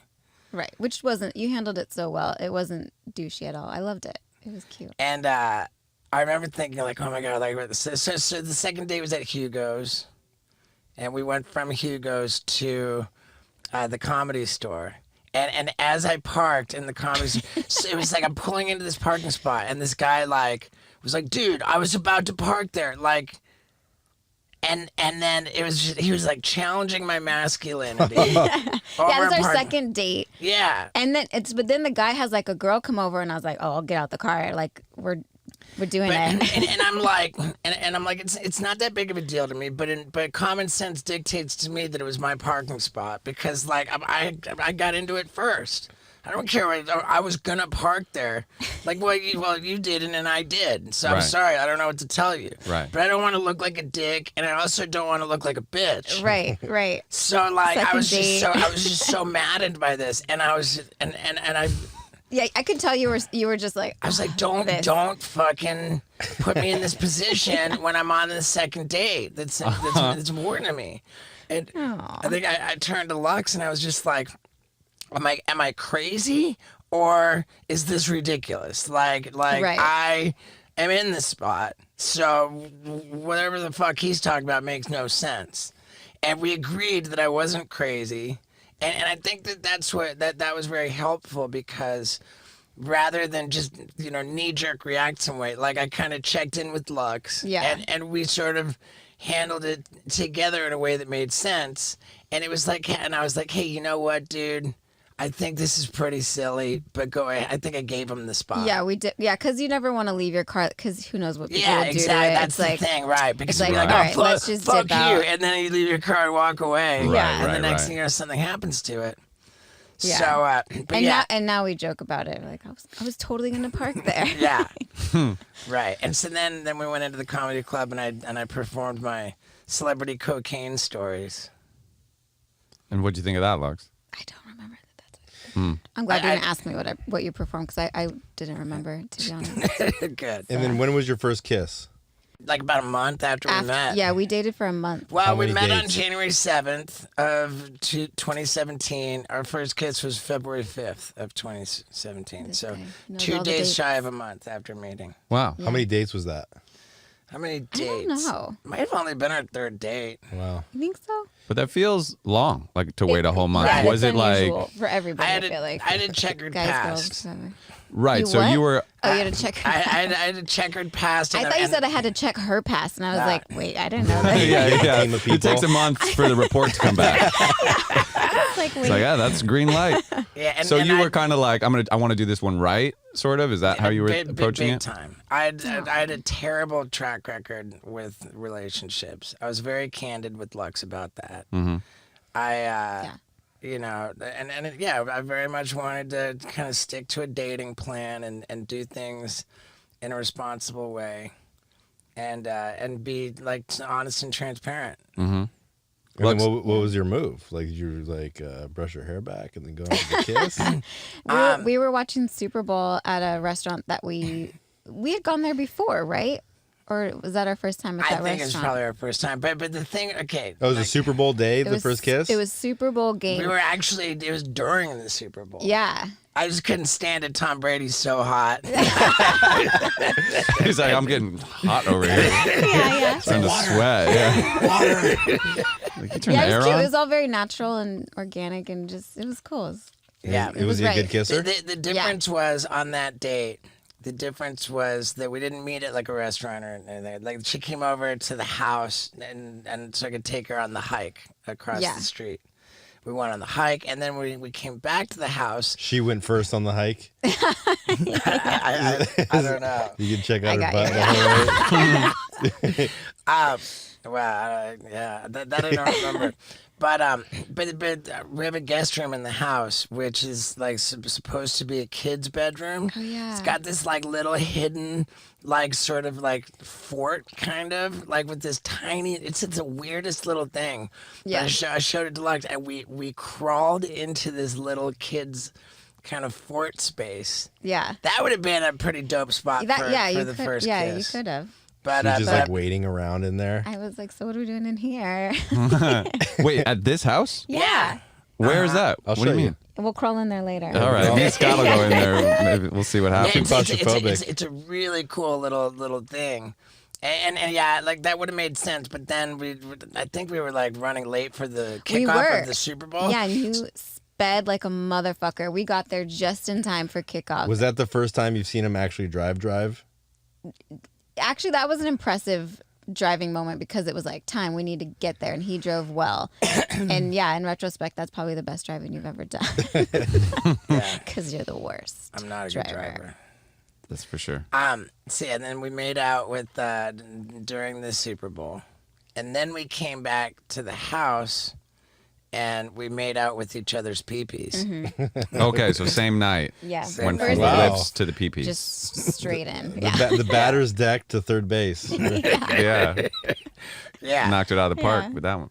And Did we not have? Did we not have sex that night? I feel No, like had we sex did. that We night. did not. But then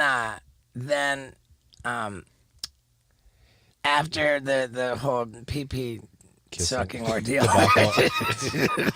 Yep. then like immediately there was no more like pacing ourselves Right. and like Then I moved in. then she moved in. Really? That went? I mean, it was. I was in a position where I was looking for a new place, and I did get an apartment because I was looking for a new place. It would have just been weird if She was in this awkward didn't. living situation with like an old. With an ex, where things went sideways, and she was like stuck still living there. So it was Yeah. like super uncomfortable, and she just needed to get the hell out. She was definitely looking for a new place, and then this happened with us, and it would have been very easy for her to say, "Hey, I'll worry about getting a place later. I'm kind of having a good time with this guy, like I'll just stay with him."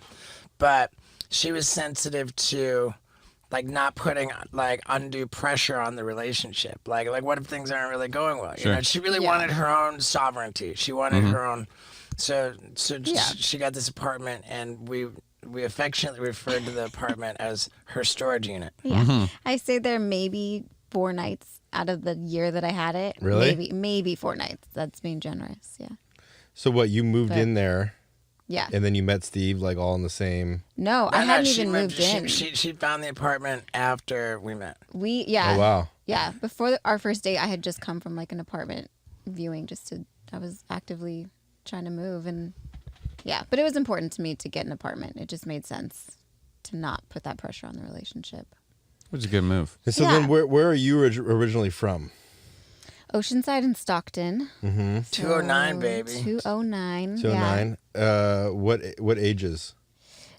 Stockton was till I was 11, and then Oceanside was until high school. And then How was it growing up in Stockton till 11? Did you get in a lot of fights, or did you? not a lot of fights. Not a lot of fights. Not like I never like fought like girls, but I was definitely not. I was getting bad. Like Stockton's not a great city, or when I was there, it wasn't. It was rough. A lot of gangs. Like I heard it a lot really of violence. cleaned up. Did it? I don't know. Like Just kidding. to be honest, like I try and stay away from there because of like my memories of it, which more recently I've adapted to like that's where I'm from, like own it kind of deal. But it was a rough spot. So and we were poor, so it was like it was a little rough growing up there. But Then you moved to nothing Oceanside. crazy. Mm-hmm. And how long were you in Oceanside for? Junior high and high school. And then what did you do after high school? I went to FITM. It's a college. It's a Fashion Institute of Design and Merchandising. Who do you know there? My Aunt Noni's a guidance counselor. Okay. So Yeah. I know Noni Hillier. Noni. Isn't that a name for her? Noni. Yeah. Her name's Noni. Well, that college, they have 2 campuses or multiples. But I went 1 year in San Diego, 1 year in LA. And once I got to LA, I stayed here. So I've been here for over 13 years. And what was your major in? Visual communications, And that's for like, and then how'd you get into Yeah. doing sets? which is what it's like relative to my major. So I bounced around a lot. I didn't go straight from like school to what I wanted to do. I did like retail and body piercing because it's like everybody at school, it was like advised to have an internship, but I was like, I have to have a full-time job and I'm going to school full-time. Like I can't work for free. Like who the fuck can do an internship? Like, but Body piercing. yeah. So I How did long that did you for do a that little bit. for? Not a long time. I worked there for 2.5 years, but I only did body piercing for about 6 months. And some of the craziest shit I've ever seen, even still like to this day, is Like what? working there. Pierced Just crazy. You pierced a lot of nipples? Crazy shit. Did you pierce pussies and cacks? Yeah, and it's like some You girl did? came in one time on her period and like didn't have a tampon in or anything, was just like blood everywhere. Yeah. And we were just like, I was like, you couldn't wait 5 fucking days? Like why do you need to get your vagina did you pierced do right it? now? Yeah, but like Did she do the clit or the labia? yeah, the clit. That's gotta hurt. That's gnarly. Yeah. You ever pierced a like Prince Albert? So I didn't, but this guy would come in to get it stretched. Like he had like a ladder. So it was like multiple piercings on the shaft of his penis and he would get them stretched. Get what stretched? What do you mean? The piercing.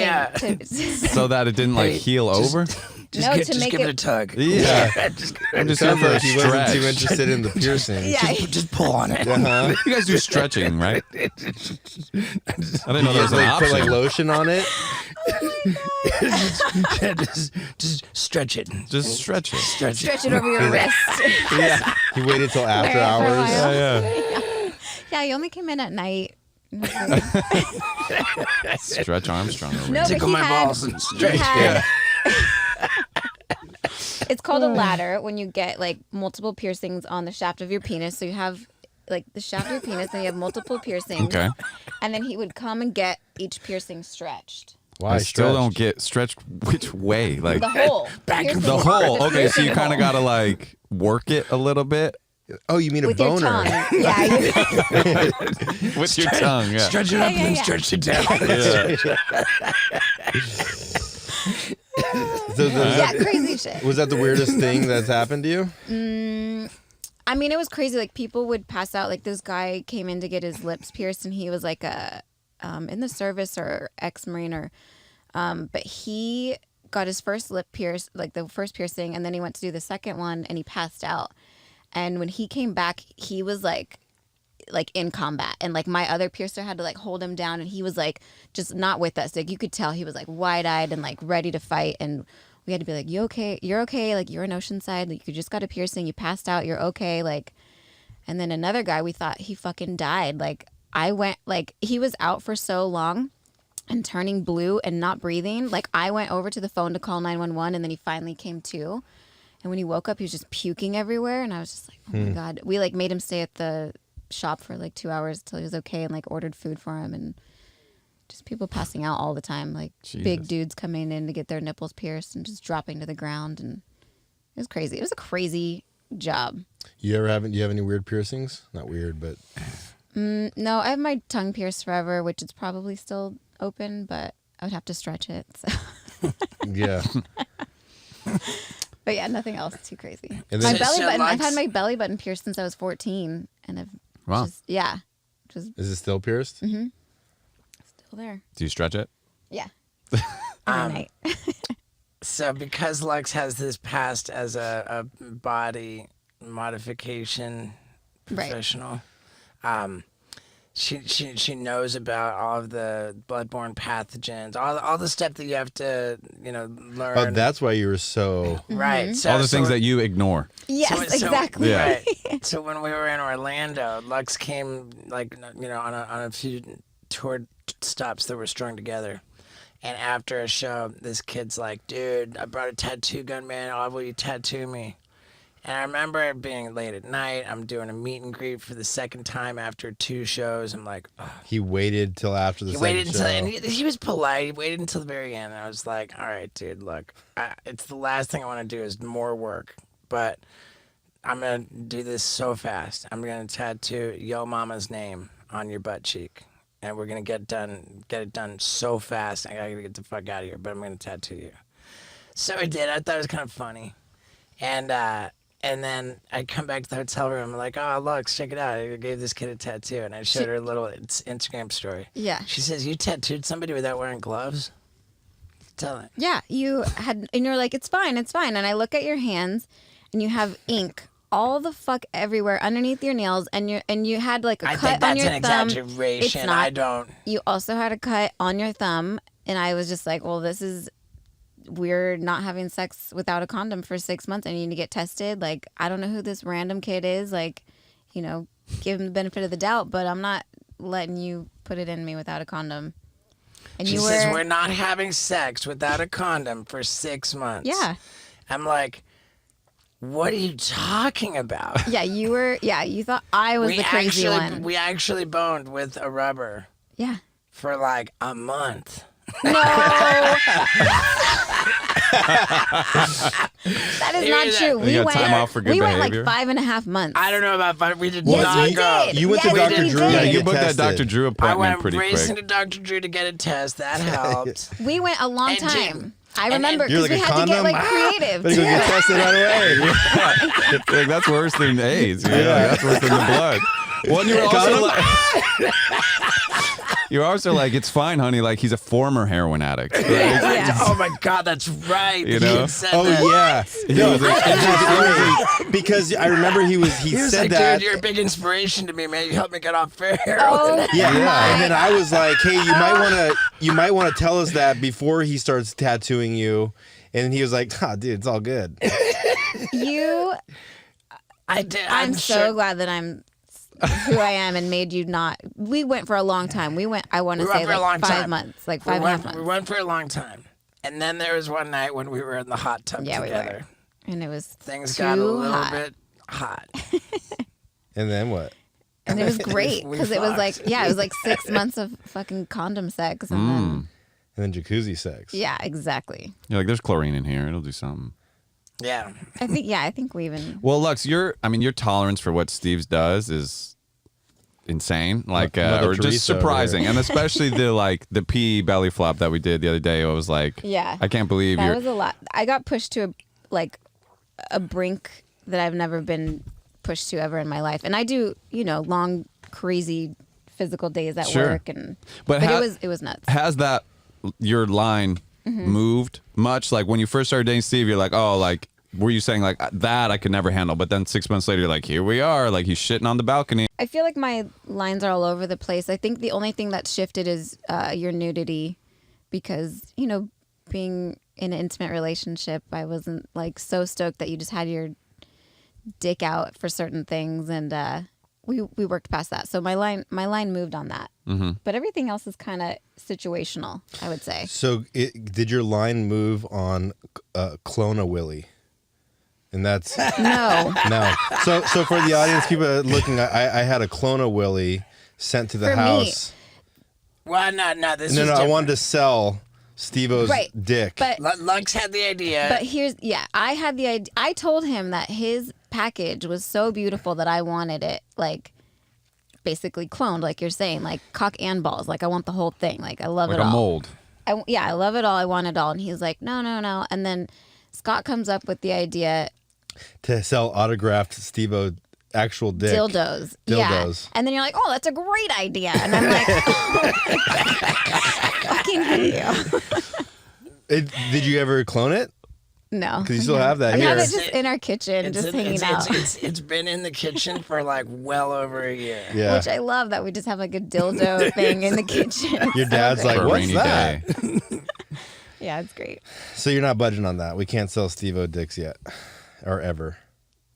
I mean, Or if we gave you a Wow, cut. dude, I feel like Scott's really making some progress right there. Or if we gave you 5%. Oh, there you go. He's sharing the profits. It's a Can we get a verbal confirmation? we can talk about it later. It's a co-production. Hey, what if we show Lux on the packaging and give her more of a percentage? Yeah. This is 10%? negotiations, but I don't. Yeah, I mean, honestly, it's like it is so much of our life, and you specifically is like shared with the public. Like it is kind of nice to have something be between us. So if it's Right. I'm not tripping over selling molds of my penis. You could do your balls though, and like how they hang them off of trucks and stuff. Like if it Right. was your balls. that would be good because Maybe that's that's a like compromise. Even though I love Oh, it. yeah, because like balls it. are more symbolic to like you. Like, yeah. Right. Right, you're all Yeah. balls. You're That's okay what with they balls? say. They call me all balls. Yeah, I mean that makes sense for who he is and what he's done Okay. with his life. So Signed let's, balls. let's get some can- clone balls. Can I get the clonable? Yeah. Clone a vagina? You want to sell them to your No, fans? I just want my own personal of his. Well, you have the Willy upstairs. I You know. can. For when he's Yeah. on tour. So, yeah, man, these guys are doing. I feel like this podcast is going pretty remarkably well. Oh yeah, it's Cool. productive. It's Productive, yeah. It's coming up Yeah, with new informative. products, new merch. Keep it coming, guys. well. I mean, like, what surprised you most as you got to know Steve, other than like his enthusiasm for production, and what do you think would surprise other people a lot that they don't realize about Steve? Because you know him more intimately than anyone, probably even more than we do. Yeah, Scott knows him pretty intimately. Scott does, but we don't get the pillow talk, I don't know well, pillow talk. I thought about this the other day, is that we had the most ridiculous realization of each other however long ago, where you can do Beavis's voice and I can do Butthead's voice. And we were like in bed, just pitch dark, like doing Beavis and Butthead voices to each other. And we tried to record it, I feel like, and it didn't come out as well. Yeah. Yeah. I feel like sometimes sometimes late at night we laugh so fucking hard. Over the dumbest, weirdest shit, like coming up with names. Oh my god, I enjoy it so much. I love when we're cracking each other up. Yeah, we just come up with silly names. I mean, you guys know we have like our own weird language. baby talk. I mean, yeah, we have just like a weird language, I feel like, between us. For sure. It is a type of baby talk, though. Yeah, big time. But it's unique. Yeah. It's your own little baby talk. Yeah. Yeah. All right, so keep it coming, guys. What would you? Do you have any questions for her? Well, I mean,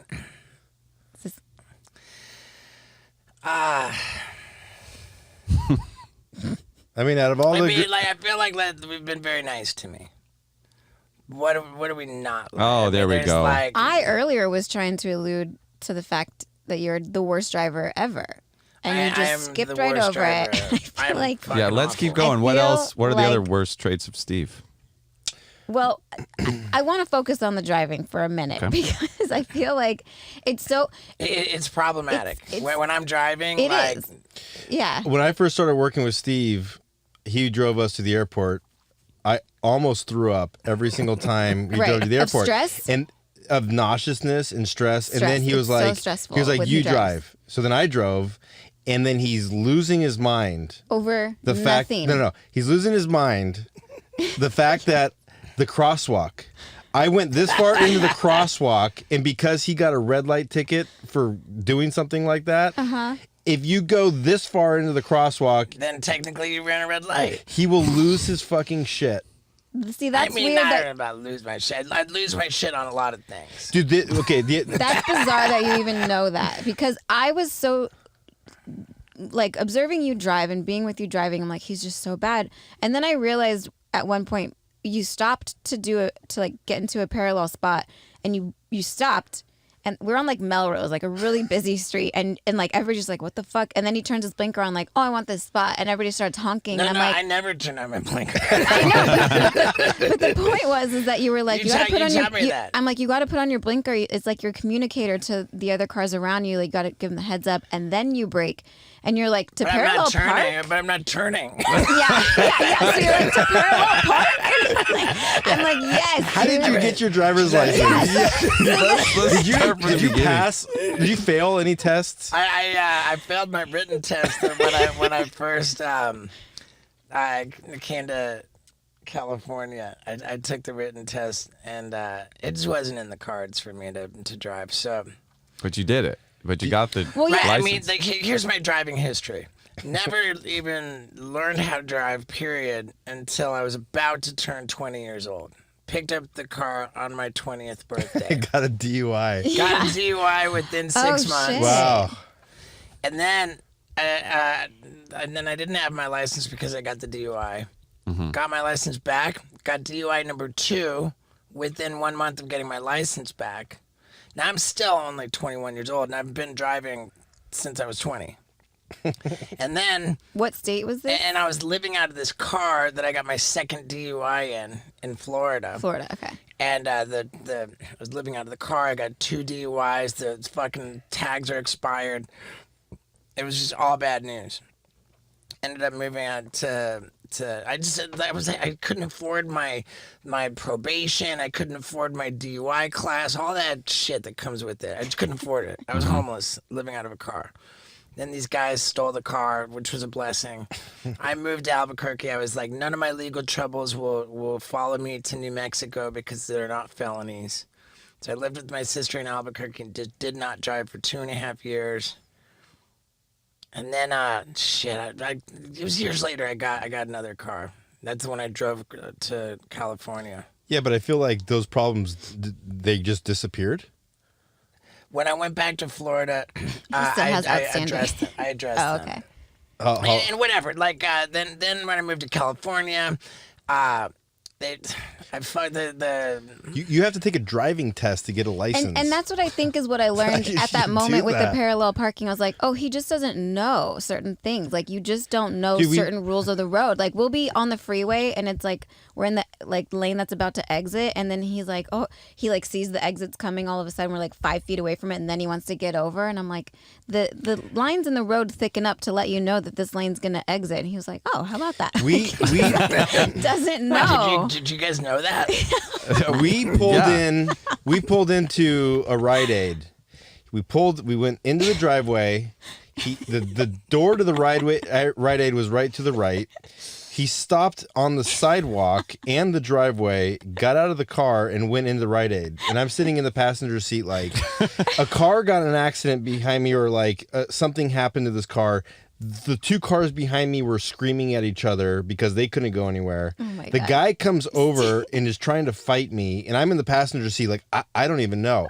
And then for some reason, like a grocery cart just rolls in front of us, hits another car. Oh my God. And then Steve comes This out. is your nightmare, by the Dude, way. I Steve can't comes imagine out. you in this situation. Well, I'm like, comes out dude, just, I'm like, like, it's not whistling. me. Yeah, totally. I'm like like, shaking his contigo. uh-huh. He comes out. No, dude, Steve comes going on, out, guys? and the guy's like ready to fight me. He goes, Steve-O, can I get a selfie? And Steve's like, yeah, dude. And that's Let me part get of a the selfie. problem, is and then like- he takes a selfie, and Steve's like, gets back in the car. He's like, thanks for waiting here, dude. I'm like, you have no idea what just happened to me. Like, this has happened like 3 or 4 Exactly. times. Exactly. And that's part of the problem, is like you get away with it because of who you are, which is But- great for you, but like, But what was what was it that I did which was wrong? Like You pulled into the for some of you you go down La Cienega, you make a right in the Rite Aid, right? okay. And then there's you know how you like the driveway kind of goes up, and then like your whole car kind of goes up into the driveway, and then there's a sidewalk, and then there's the parking lot, right? Not like Oh, yeah, any yeah, normal yeah, driveway yeah. like has an elevator. Yeah, Like okay. You stopped in the fucking sidewalk, oh God. so like nobody from the street can get around you, and then the cars behind were like stopping It's just on the like, street. There's the front door. That's what I need. I'm gonna So you're park. telling me that like it's called live parking. Yeah. You were in the car. It was a live park. Yeah, right. Turn the hazards on, you're good. Did I turn on the He hazards? just left you No, out. and you left your door open. but to the Oh, you point want to talk of about open doors? what happened? Because I could go on about that forever. Oh, like the house? No, I'm just kidding. So to like the crosswalk, like running a red light ticket. This was like a month ago. We were coming back from a podcast, and he was on his phone texting. I was driving the podcast, this van back, and there's almost like an accident, just coincidentally in the intersection. Right? Okay. I was like, oh fuck, dude! Like these cars almost hit, and then he looks up and he's like, yeah, dude, you can't park in the crosswalk. I'm like, no, dude, these cars just almost got in the gnarliest wreck of all time. He just like glances up from his phone and thinks he's figured out what's going on. And you're like, I've been driving and paying attention, Yeah. and I'm way. He's like, dude, you better really than can't you. be parking. And he's like, it's a red light ticket. And I'm like, what, dude? You're also like a liability as a passenger, because I've been driving and you're like, here, like read this text. And I'm like, later, dude. Like I'm driving. You're like, no, look at this text I just sent to whoever. It's not Like, even here, look at I'm like, this read text. it to me, you know? It's not even look at this text. It's look at this text. And you're like, Yeah.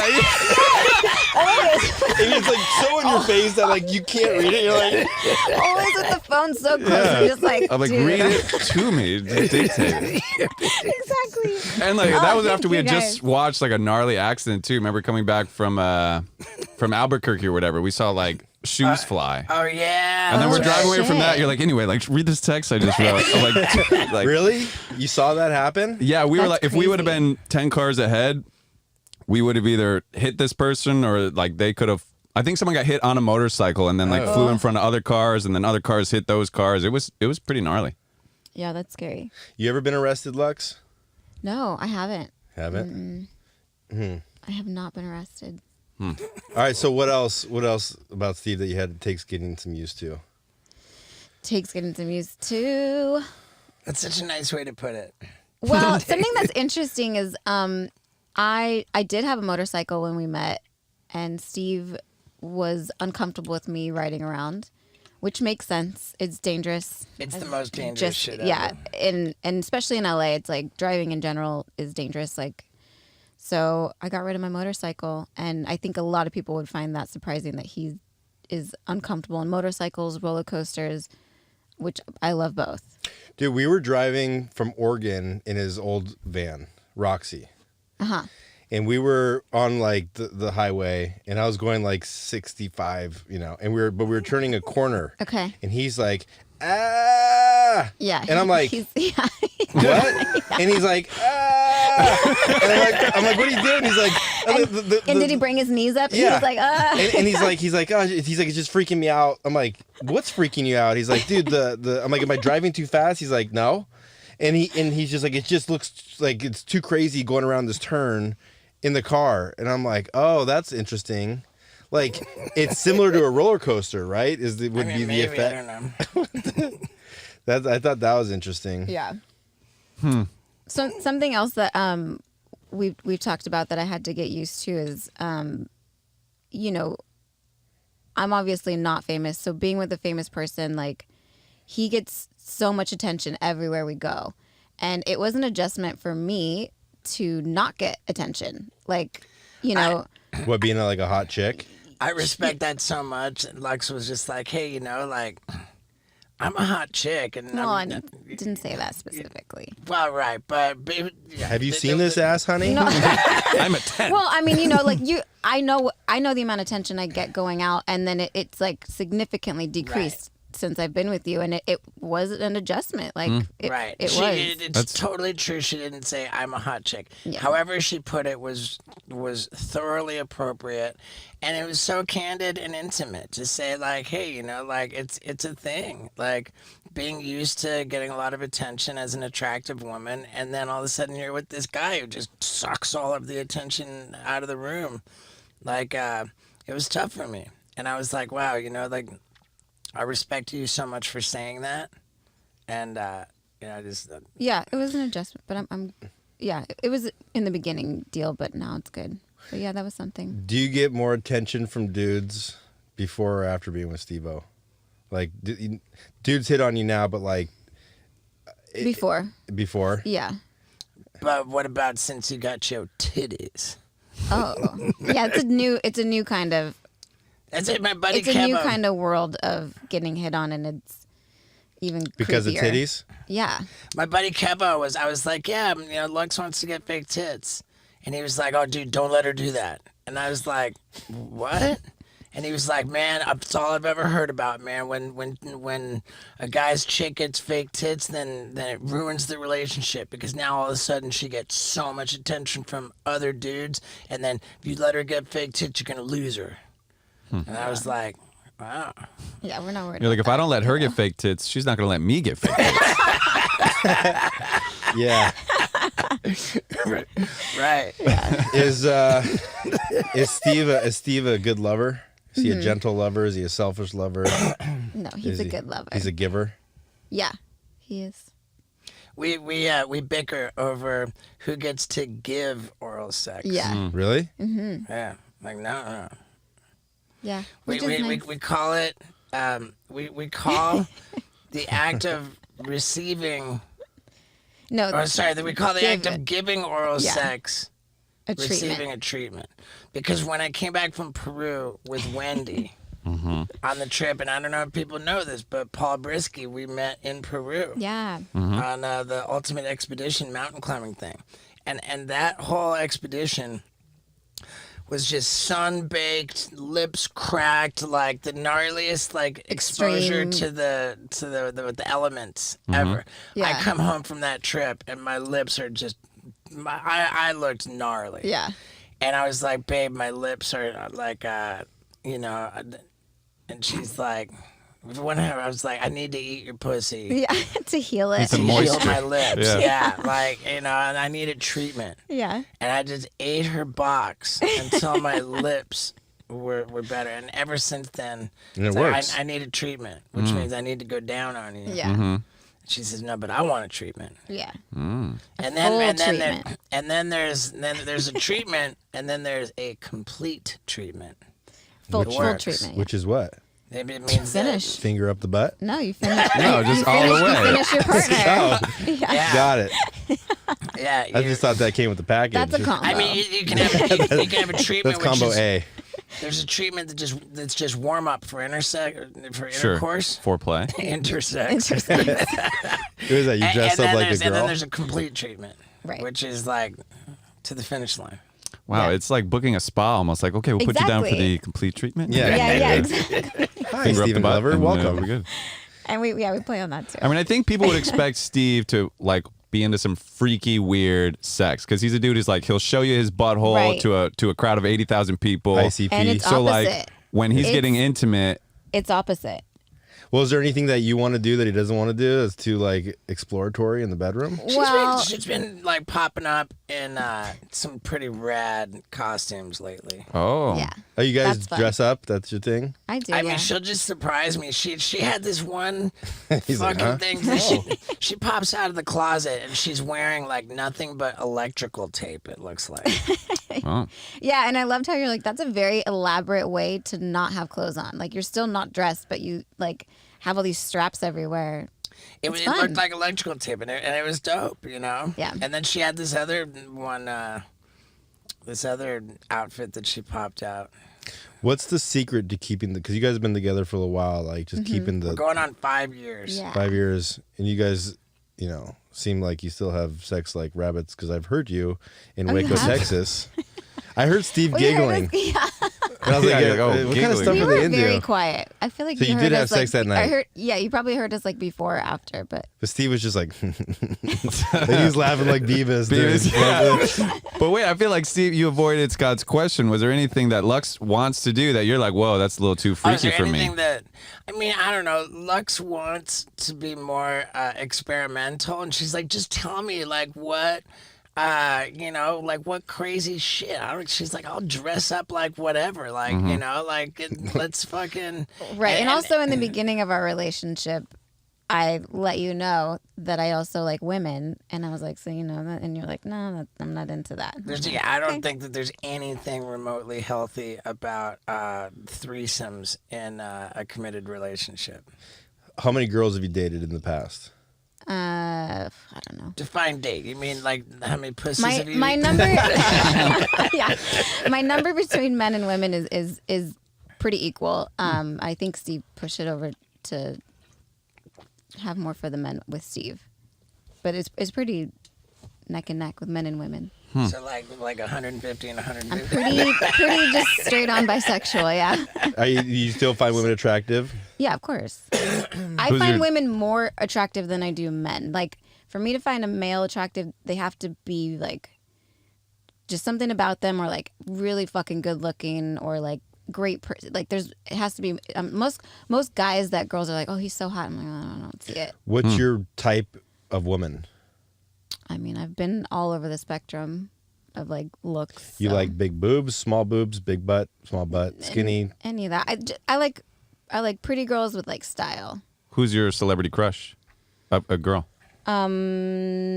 Angelina Jolie. Angelina Jolie, yeah, for sure. Number one, since day one. Very good. And Yeah. what about for men, other than Steve? Stephen Glover. Men. See, yeah, it's more of a thinking thing. Like I can think of like 20 girls, but for dudes, I think Michael B. Jordan is handsome.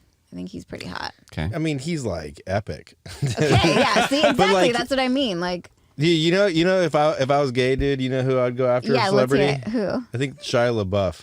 No, Really? you wouldn't. Really? Probably. He's like That's a very dark and interesting mysterious choice. type. Yeah, that does But surprise he's like a me. good looking dude. He's gotten ripped lately, right? But then didn't he get into trouble with? Now, if I was gay, Yeah, yeah. Well, what about you? You comment on men's attractive. Yeah, I mean, I think sure. Oh, damn, Yeah. I'm always weighing in on dudes. Yeah, which is cute. I love that. which of the if you had to date somebody in the Jackass crew, who'd you date? Looks wise. I mean, Knoxville's handsome, you kind of got to go for Knoxville, right? but I feel like your chemistry with Pontius It's kind of what would make a relationship last. That's true too. That's true. Well, yeah. yeah. Is this just a fuck or is this like a long lasting? Yeah. It's like Fuck, marry, kill. Yeah, fuck, marry, kill. Yeah. That'd be fun. I don't know. I think that. Wait, game's silly. who's your celebrity crush?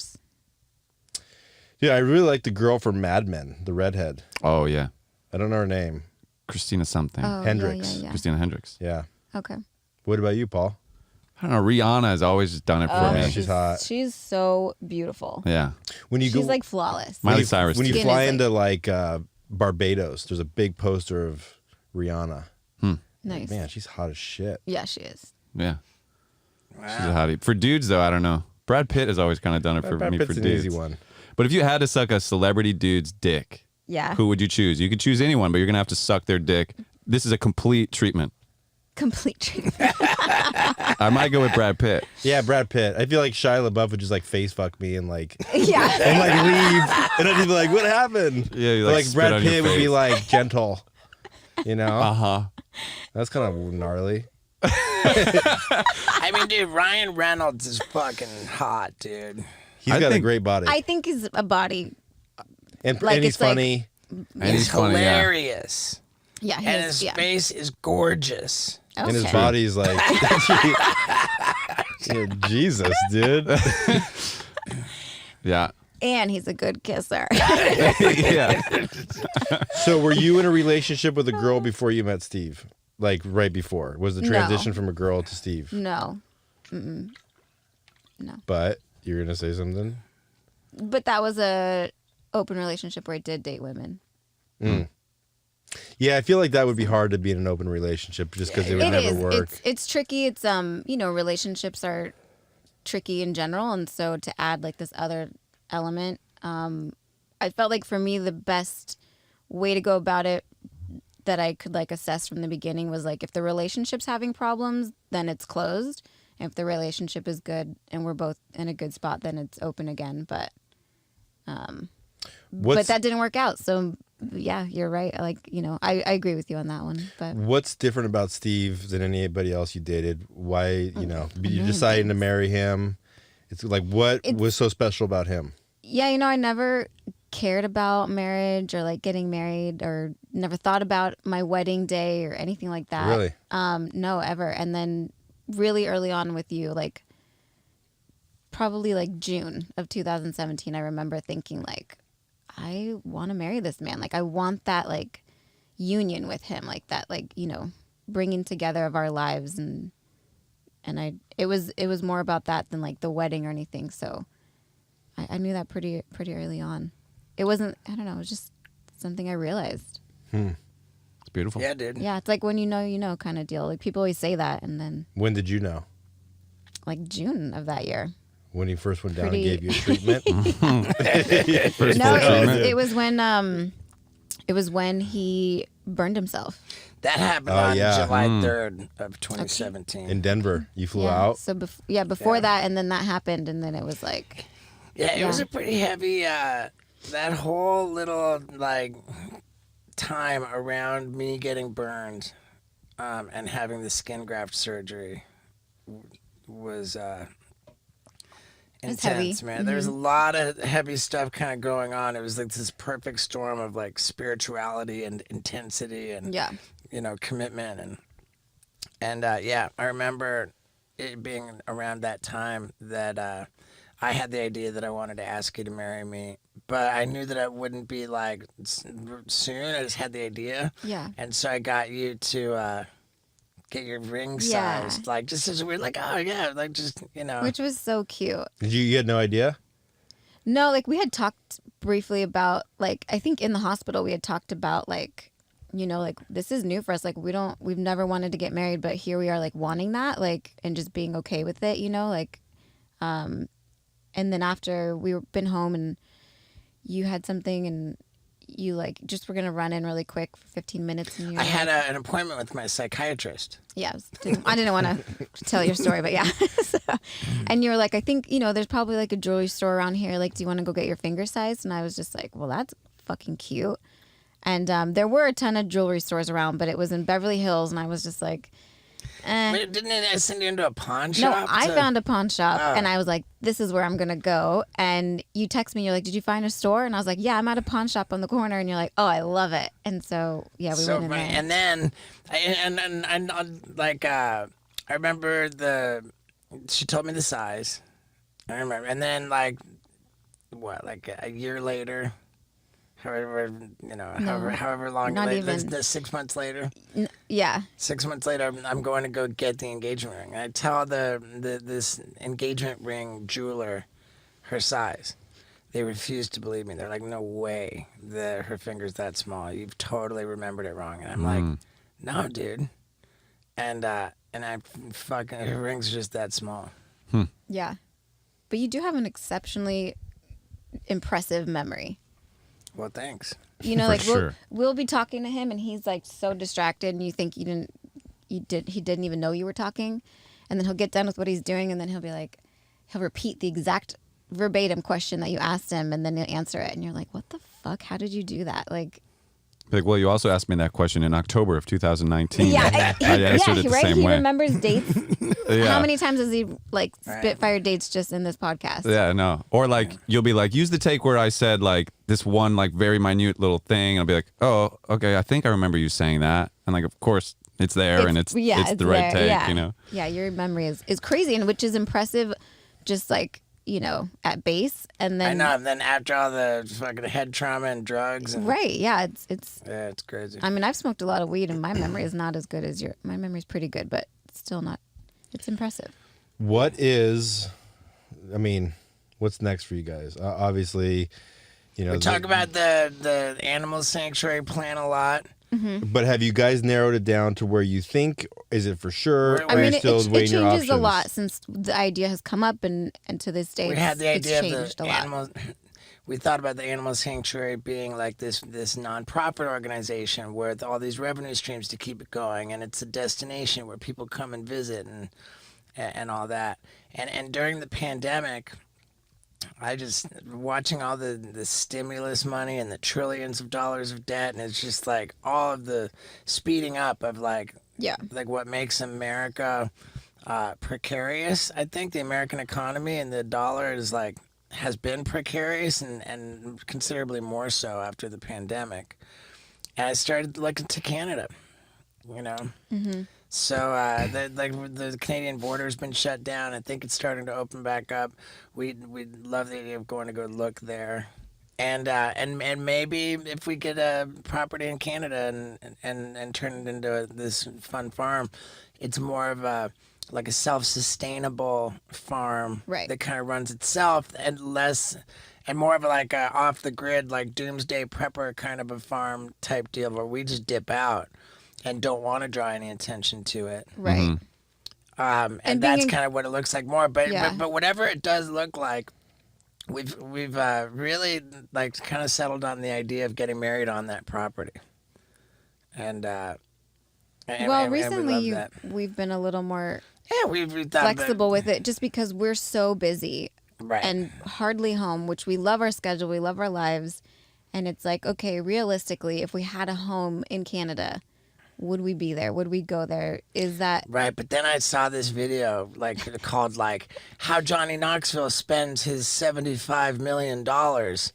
And it's like, well, he bought this property in Florida, this property in Tennessee. Like, he's got fucking... I never heard anything about it until I saw that video. I said, babe, you know, who cares if our schedule's busy? Like, I think that like owning properties all over the place might be the call. And I'm like, cool, I've been telling you that for 5 years. Are these rental properties or these animal sanctuary properties? I don't want to be a landlord on any level. Like the idea of buying a property to rent out to people so that you can force to evict people who are down on their luck. I don't want to be a. So at the very least, it's an investment property. Right. I like investment property. Yeah, but It's that's a not place to always put the your money. case, and I think If we buy a property in Canada and turn it into a farm and we're just too busy to be there, I want to have like a family of farmers Like, fucking Like live some there. local, Like The Amish. yeah, I'll Ranch picture some hands. Amish living there in a shed in the backyard. Well, whatever. Like, maybe there's some situation where like a farmer and his family have hit hard times and like they need a place to stay, and they could stay on our property like for free. And just help kind of get it going Take as care a of farm. the land and the Yeah. animals. Yeah. Some sort of help like that is probably going to be necessary anyway, right? If you guys are going to Yeah, have and it's more pretty animals and more. standard for large properties. Yeah. It's like, even if people sell, it's like the ranch hand usually stays there because they know the land so well and like have worked on it forever. Right. Like it's pretty common we're finding. Right, and it's got to have the property in Canada has to have two dwelling units. So it's got to be like Yeah. the main house and like the Sure. the second house. Definitely. So this And happens. I presume that people are probably listening. And if there's people in British Columbia listening, Any Amish people out like the person to hit up Families would be of Lux. farmers. I Yeah, would say you- hey, the people if there's families with farmers in British Columbia, they should Yeah. DM Lux and be like, hey, So this is Yeah, like a but- 6 to 12 month plan. Like, But here's the thing, we've targeted a date for our actual wedding. right? So, but February. wait, because Okay. because we're honing in on a date, which is exciting. But we talked about Canada, and then we talked about the realization if we're not there, how much sense does it make? So then we're like, oh, maybe we'll get married somewhere else, and that's the last that we talked about it. Steve's already made plans. He's got the And then venue, the date. Which I'm cool with. Like, I want to get married on a property in Canada. You want a okay, big wedding? maybe let's do it. I want to get married on a property in Canada. Now that we've said this and put this out into the ether, the universe. Yep. Like Yeah, I we're think the familiar. people from British Columbia are going to be like, hey, like we want to like get your property going and live there. And where can Yeah. they find you to reach out to Let's you, do Lux? it. Lux. On my Instagram, Lux a lot. Lux. Do you All Lux a hard. lot? Lux a Somebody, lot. my She Luxes all dad the looked at time. my Instagram. I showed Dad an Instagram post, and he's like, "Oh, Lux likes that a lot. That's so good. Liked by Lux a lot." Yeah, which is great. More than one like. Like by Yeah. Lux a lot. I Yeah. like, yeah. If I like it a lot. It's just no in between. So that's cool. So you guys, Yeah, so it's Canada. A big wedding, small wedding, intimate. Tiny. small. Small. Yeah, Tiny. How many bridesmaids you gonna have? I don't even. I I don't. mean, you gotta have there's- Bailey. but here's you gotta the thing have is that- Nicole. here's the thing you is gotta there's- have Ashley. Yeah, I love all that. And you gotta have Monica. Andrea, and And Oh, Andrea. here we here's go. the Now it's thing. gonna be a big one. Yeah, there it here's goes. the Just keeps thing going. is that there are so many details and decisions that go into wedding planning that I don't care about, and so But that's your job. Like you would love it because you do it for work anyway. right.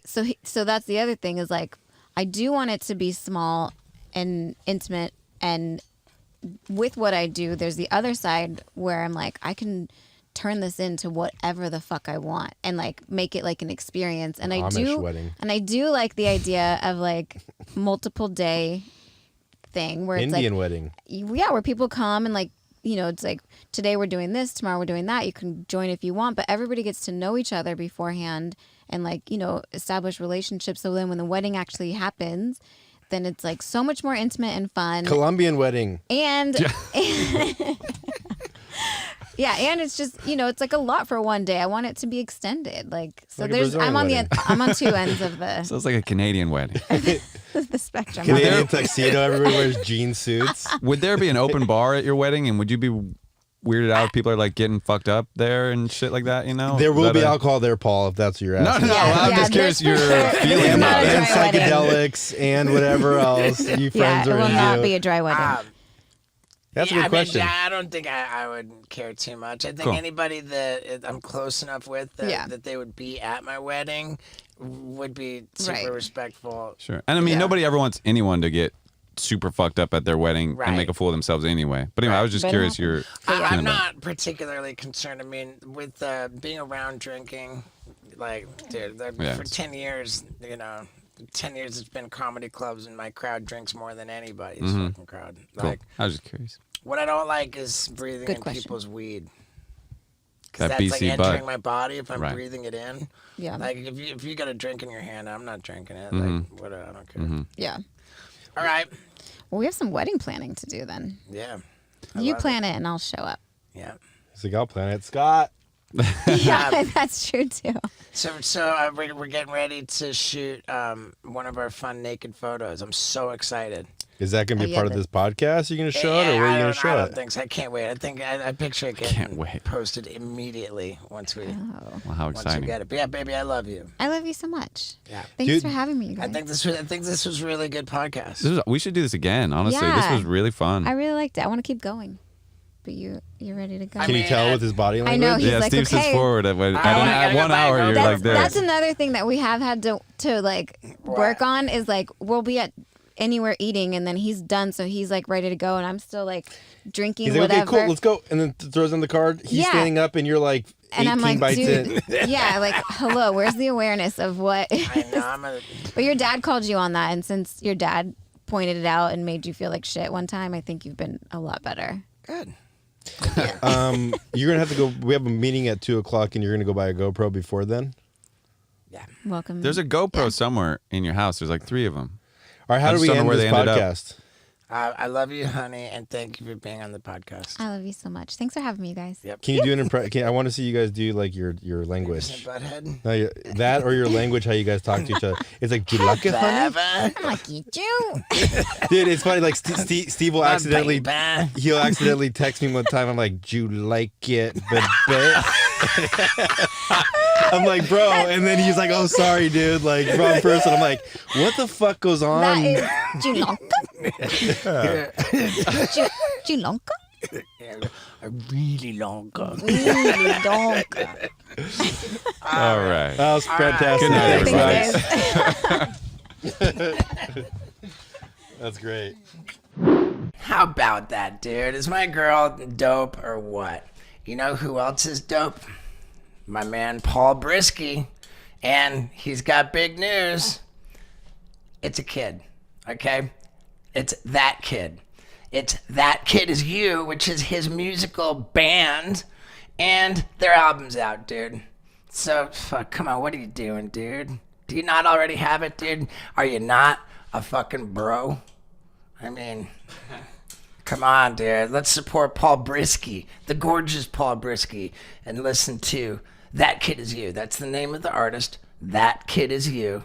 Find it on Spotify and Yeah, find it everywhere. The album's Argentina, Spotify, Apple Music. It's called Argentina, and the band is That Kid Is You. So just look it up. You'll love it. yeah, dude. Thanks for fucking sticking around, guys. I love you. So is that okay to have a Red Bull? Of course. Okay, Yeah, dude. product placement, you know. This is like a good. Yeah, I mean, it's wherever you feel comfortable. Oh yeah, I've done podcasts before, like all in. Yeah, thank you, man, for having me on. Dude, thank you, man. It was killer that you reached out. But I'm still not sure if you were just responding to us having reached out to you. Well, wait, did you guys reach out first? Well, I saw don't the know. clip. I watched the clip. and- Oh, but there was with the Island Boys. Yeah. Right, okay, cool. And then I was like, well, I'll shoot my shot because like I did Tim Dillon's podcast first, Okay. and then I did a couple No Jumpers, and I'm doing Impulsive in like a week with like Logan Paul. Cool. So yeah, I'm trying to just Cool. and this is cool as fuck too because I grew up watching Jackass. Like All right. I feel like we have a lot of similarities too because I'm just coming out of like my real bad drug phase. Like I was really fucking bad too. All right. Let's keep you on the mic. And We rolling in everything. Yes, sir. all right, here it is.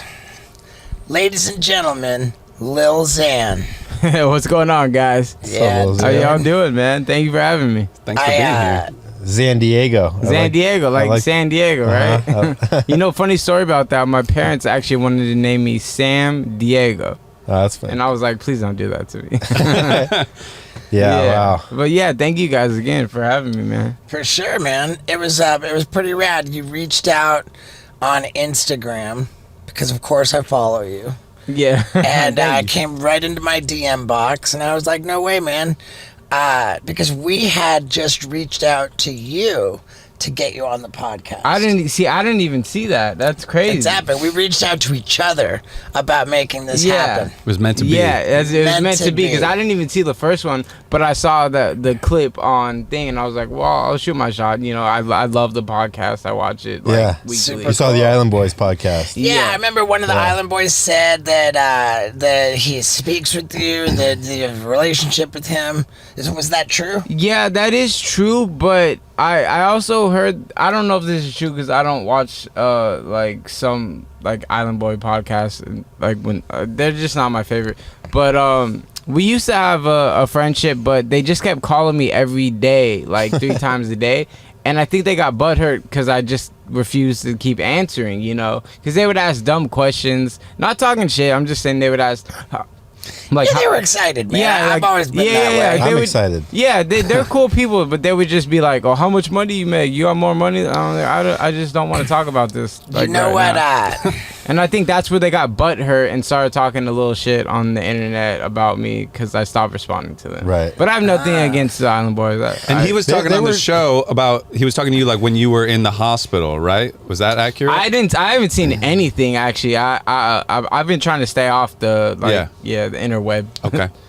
I thought that those guys were legitimately talented when they just started freestyling on our podcast. Did you see that? No, I did not see that one. Dude, they just were good. fucking bust. I mean, Yeah. I'm sure it was kind of prepared to some Pretty extent. well like- pre-written. I don't know, it Every freestyle is a wasn't- little- Every freestyle is a little pre-written. Yeah, sometimes. but you can tell when it's like, wow, this is just a Yeah, totally just pre-written straight, like, verse, freestyle, and it but, wasn't like that. Yeah, I 'Cause it was a thought- little sloppy. It was like a little, like it was real. You know, it Yeah, was good. I felt Oh, that. yeah, that's good then. Yeah. Yeah, it was cool. Yeah, I have nothing against them. I like them.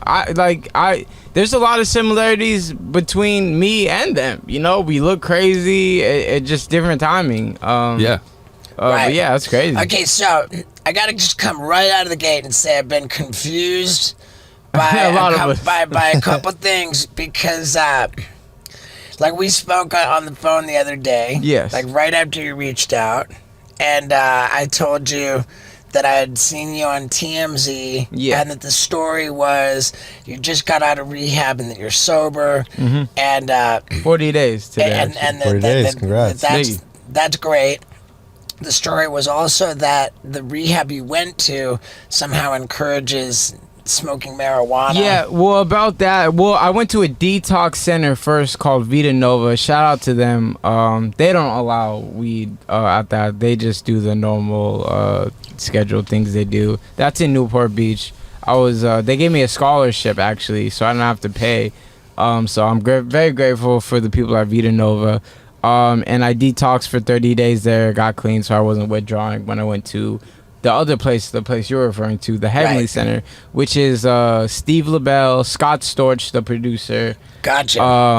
and a couple other people that run it. And the Heavenly Center, aka abbreviated THC, they don't force you to smoke weed. They don't like say you have to smoke weed to like get better. They just say if it helps, it helps.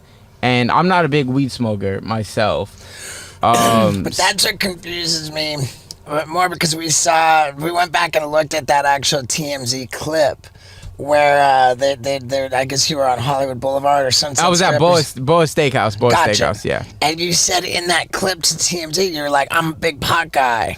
Oh, yeah, well, I don't know. Yeah. Okay. I'm gonna come clean. I smoke a blunt like maybe I'll smoke 2 blunts a week.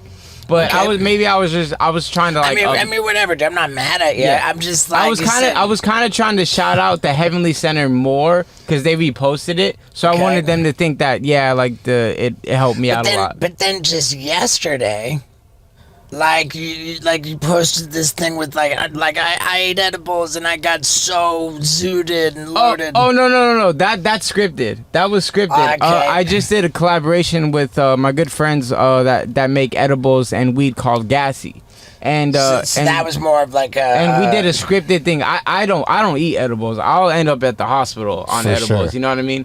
And we just did a collaboration for Keith World joints and Delta 8 gummies. So they paid me to make that whole skit where I'm going in to in and Yeah, out. I mean, it and looked stuff. perfectly entertaining. I'm sure it Yeah, performed but I well. didn't eat. I didn't eat any of that. But I did smoke a couple of the joints. But it's not like my main thing. Like, Yeah, I mean, hey, What, dude. can I ask what you went to? Yeah, what was your main thing when you said you were like detoxing? Like, what were you detoxing off of? when I went to Vita Nova, I was coming off of probably taking 20.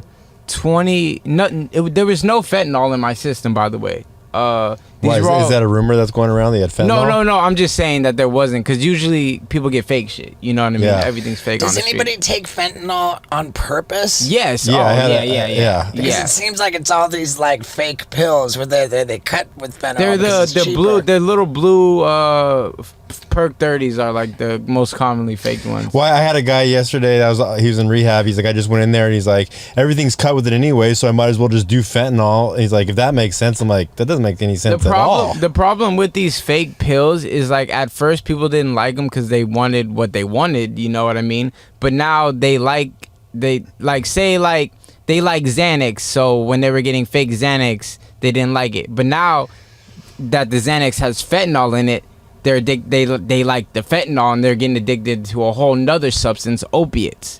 How common is it to have fentanyl in something that people are doing? It is probably the things being sold in LA right now. I would say 95% of everything is every drug is cut with fentanyl. So it's like the fake pill where they press it. Yeah, But it's cocaine, it's everything. It's Heroin. that's what killed my friend Mac Miller. It was fentanyl laced cocaine. Can you help us understand why on fucking Is it like they're making... like with the cocaine and fentanyl? It's like It's what they used to cut it. You know what I mean? Like how they like cut baby laxative or powder. Now they're doing fentanyl to make it stronger. And but it makes their product a little stronger. But what the problem is like, you know, with the labs, wherever they fucking make it, someone adds 2 pounds more of the wrong batch, and then you got a deadly batch that's gonna hit the streets. You know what I mean? Like they miscalculate because they're in jungles. They're not in the laboratories. Right. It's like, whoops, fucking... Yeah, whoops, I put a teaspoon in now. Yeah.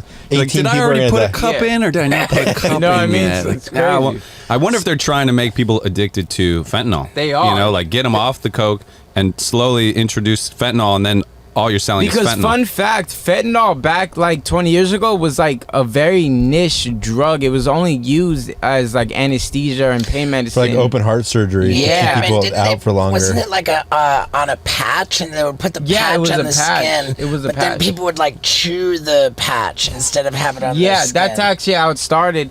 But like, Wow. like if you would have went into a hospital 20 years ago, or no, not a hospital, a rehab, and said, they would have been like, "What are you addicted to?" and said fentanyl, they would have been like, "What is that? Where did you get that?" Like, you know what I mean? Yeah. But So you didn't finish what you were saying. What did you go in for? Your 20 Vita milligrams Nova, of... I was taking about 20 Vicodins, or what they call them, hydrocodons now, and about 10 Xanax a day. But everything was real because I was paying out of pocket for like old people on hospices scripts, and you know, because I don't like fentanyl. I've never been addicted to fentanyl myself. What's old people on hospices? Like, you know, like when You're they getting have, prescribed legit stuff at a legit business versus like scoring it on the street. because they have like 1 or 2 years left to live, and Right. and they want to make extra money, so they sell it and stuff. What's the detox like from Xanax? Is it like vertigo? I heard it's kind of like your vision flips. It's like, okay, like I've detoxed at my worst was probably November of 2020.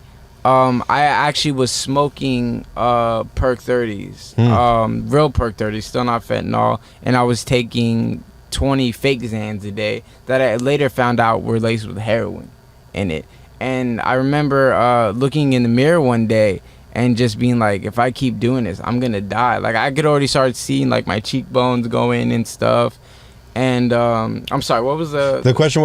Because like when you're detoxing off opiates, you're kind of like flu-like symptoms. You're sick. You're nauseous. Yeah, it's like Xanax is like... Okay. Oh yeah. I would much rather withdraw off opiates than Xanax because the two drugs that you can actually die from withdrawals from are alcohol and Xanax, because you can have seizures. Jesus. Oh, and you started Yeah. having seizures, right? You were talking about that. No, last time I had a seizure was November of 2020. I haven't had any since. Okay, and was that seizure from quitting? Going cold turkey off of Xanax. Right, Yeah, right. I don't even say opiates. Like, you can lock someone in a room for like 10 days. They're gonna go through hell, but they're not gonna die. Yeah. Right. You know what I mean? I mean, they might- Necessarily. I have hunger or something like that. Yeah, hunger. You're like- you don't feed Yeah, that- them. The withdrawal's not gonna kill you. It's like, You know, I if just they don't want have a a fucking Dasani sandwich. water, yeah, they're gonna die. But yeah. So I went in for about 20 Norcos a day and 20 Rosans, no fentanyl in my system, and it was a smooth process. It went well. It was Yeah, a nice good. facility. I attended therapy and yoga and. What brought about the decision to go in there? Was it like there was an intervention on you? It actually came from just me wanting to change. Cause I felt like, you know, I'm 25 now, and I just couldn't do it anymore. Cause I don't want to be. Cause when you go into those rehab centers, there's people in their 50s that I've been there hundreds of times, and I've been to 7, you know, in the last like year, and they always tell me the same thing. You don't want to be this age in here. You want to nip it in the bud when For you're sure. younger. I So- got sober when I was 33. you know, something like Yeah, I'm like 29. that. So this time, I know I'm so strong headed. I know I have it this time. I would have loved to have gotten it sooner than 33. And strong headed, be careful with that. Yeah, Because like what it is surrender. You know, like being you being have strong to about be it. selfish, completely selfish to yourself, and surrender to the program. Right. That's right. My dad is actually the one that told me surrender to the program, because he was addicted to meth for 3 years, like 5 years ago. He's been sober ever since, so he relates a little bit. And he told me this time you just got to surrender completely to the program, and I did this time, and it helped out feel good? tremendously. I feel really good. Good. I'm way past the withdrawals. My skin is finally getting healthier looking. You know, like Good, man. yeah. And so you're going on tour again soon. You said May 25th? The 28th, actually, yes. 28th. And the last tour you did sold out in 5 minutes. Mm-hmm. Have you posted this tour? This tour, it's almost sold out. Almost sold out. We're doing that tour was a bigger tour, like 1,000, 1,200 people. We're doing more because this is the first tour since the pandemic. We're doing it like 300 capacity shows, and they're almost all sold out at this Great. moment. Yeah, so I'm very blessed to still have the fandom, because I took a lot of time off social media and away from the fans to focus on my sobriety. And more importantly, time out of the studio. Yes, Yeah, I took right. a lot. I have a lot of music, very good music too, saved up. Like I have my album finished.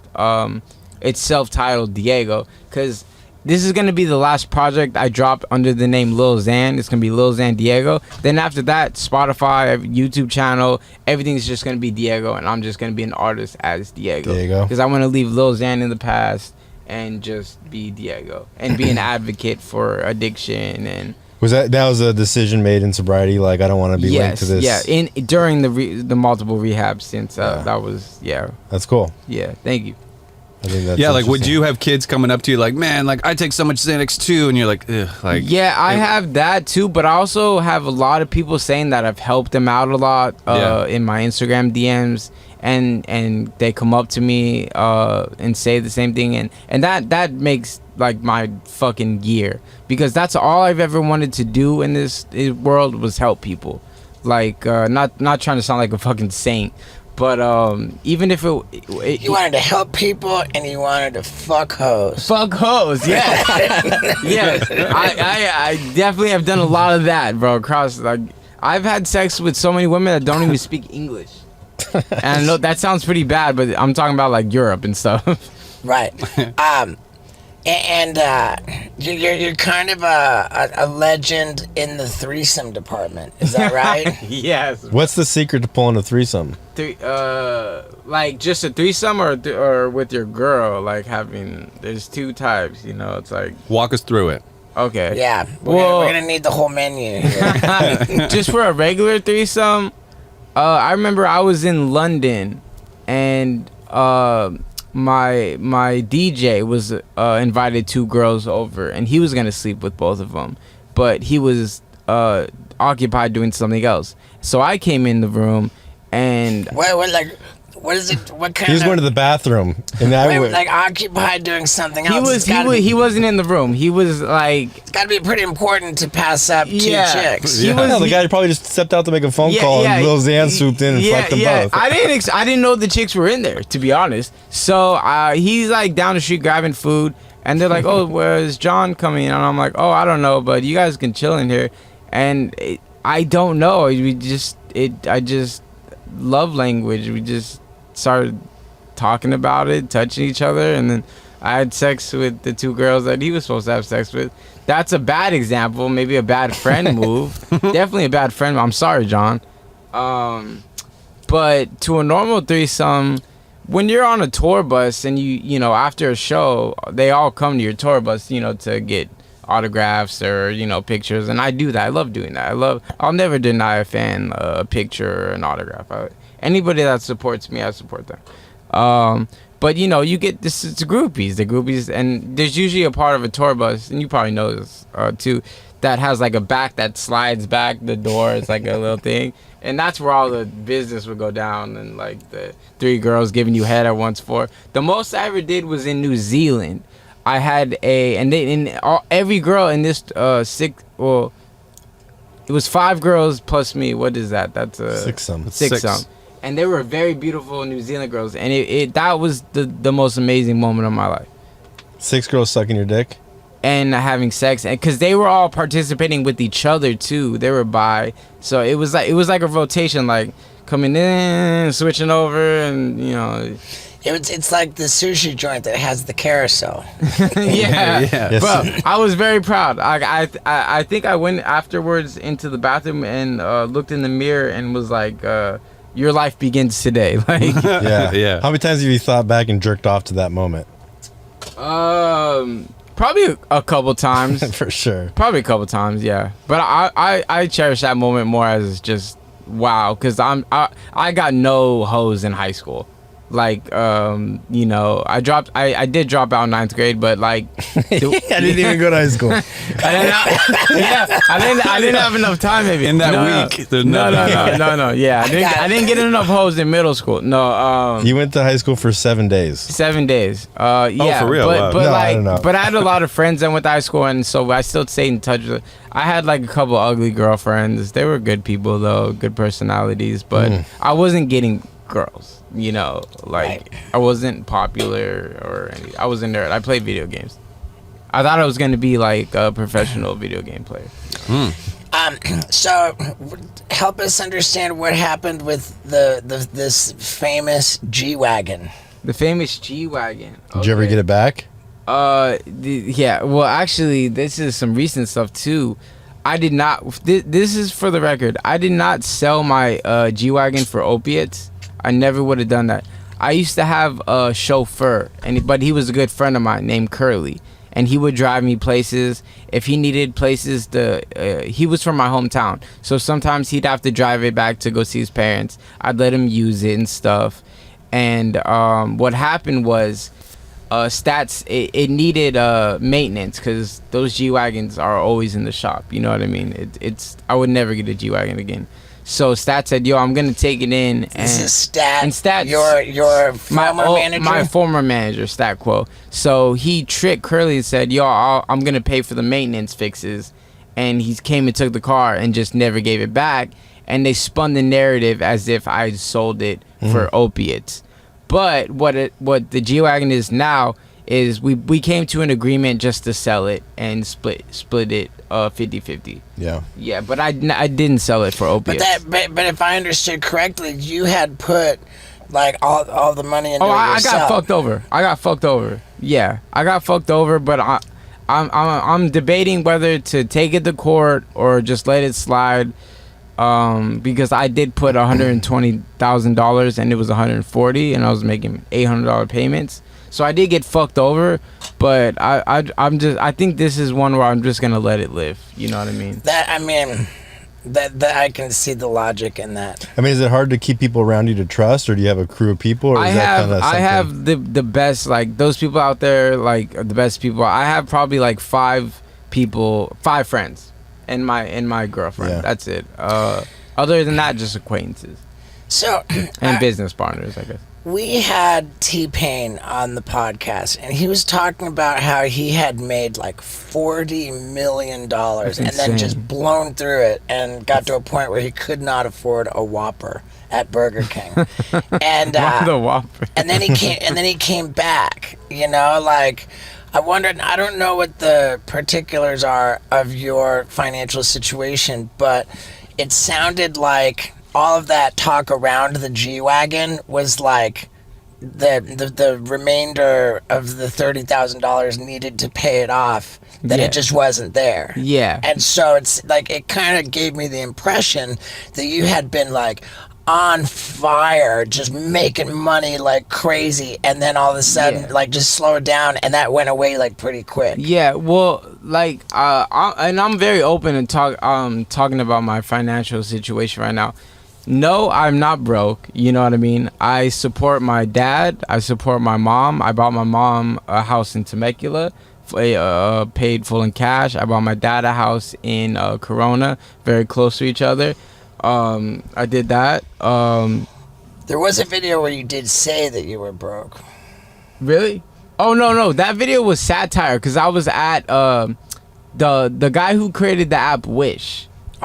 Peter, he's a good friend of me. He's like a billionaire. And that was just, I can't believe people didn't pick that was satire, because I'm walking through a mansion like while I'm doing it, and then showing like the Venador and the golf course. Wait, I think the clip that we saw, it was like you were like, oh, whatever brand deal, take it. You know, let's do the brand deal. It was a day in the life of the No Jumper podcast. Yeah, take the brand, whatever the brand deal is. Well, if it was during the No Jumper time, I definitely wasn't broke then. And yeah, and I mean, whatever. I mean, I think broke is a suggestive. Yeah. Okay, I'll say this: from 2018 when I signed my deal, I'm nowhere near that rich as of now. But I am very not, like, I'm far from broke. So you're comfortable. I'm comfortable. And I'm not trying to put you on the spot. No, you're good. I just, having had that conversation with T-Pain, and then kind of looking at what your story has seemed like over the last couple of years, I just feel like if you're now in the position where you're going back on tour and you're selling tickets well, it's like you kind of have a rebirth. Yeah. And so now, like, I want to think that you're going to have a different attitude about all the money that you earn and how you manage your opportunity. And I totally agree with that. And the first step with that, for being more fiscally responsible with my money, was getting clean, to have a clear mind. Clarity is gonna make me lots of money, because this tour I'm netting I'm gonna bring back 100K. I have a decent amount in my bank account right now, enough to still support my parents with the groceries and stuff, enough to have a nice little condo in LA. And yeah, I knew I needed to get sober before I could start adulting, because I feel like me becoming an adult was stunted, because when I first got famous at 21, I was still a kid, and I was already addicted coming into this stuff, So and at that point when I blew up, I had assistants around me doing everything for me. Right. Like, so it was hard, like, so now since 24, now like 25, I'm learning how to do everything on my own, because it was stunning, because I had someone to do that for me, Right. But now that I'm sober, thank God, and I have a clear sense of mind, everything has been going fucking wonderful. I'm on antidepressants, Effexor. They work wonderful for me. And yeah, everything is just going so great. My girlfriend is wonderful.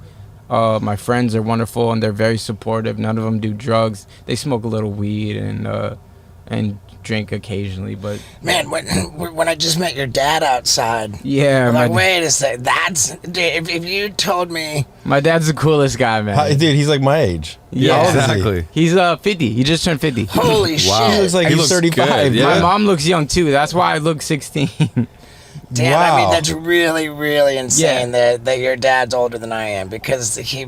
Yeah, I was looking at your dad and I was like, dude, No, his dad's my age. I tell my dad this every year. I'm like, bro, you're getting younger.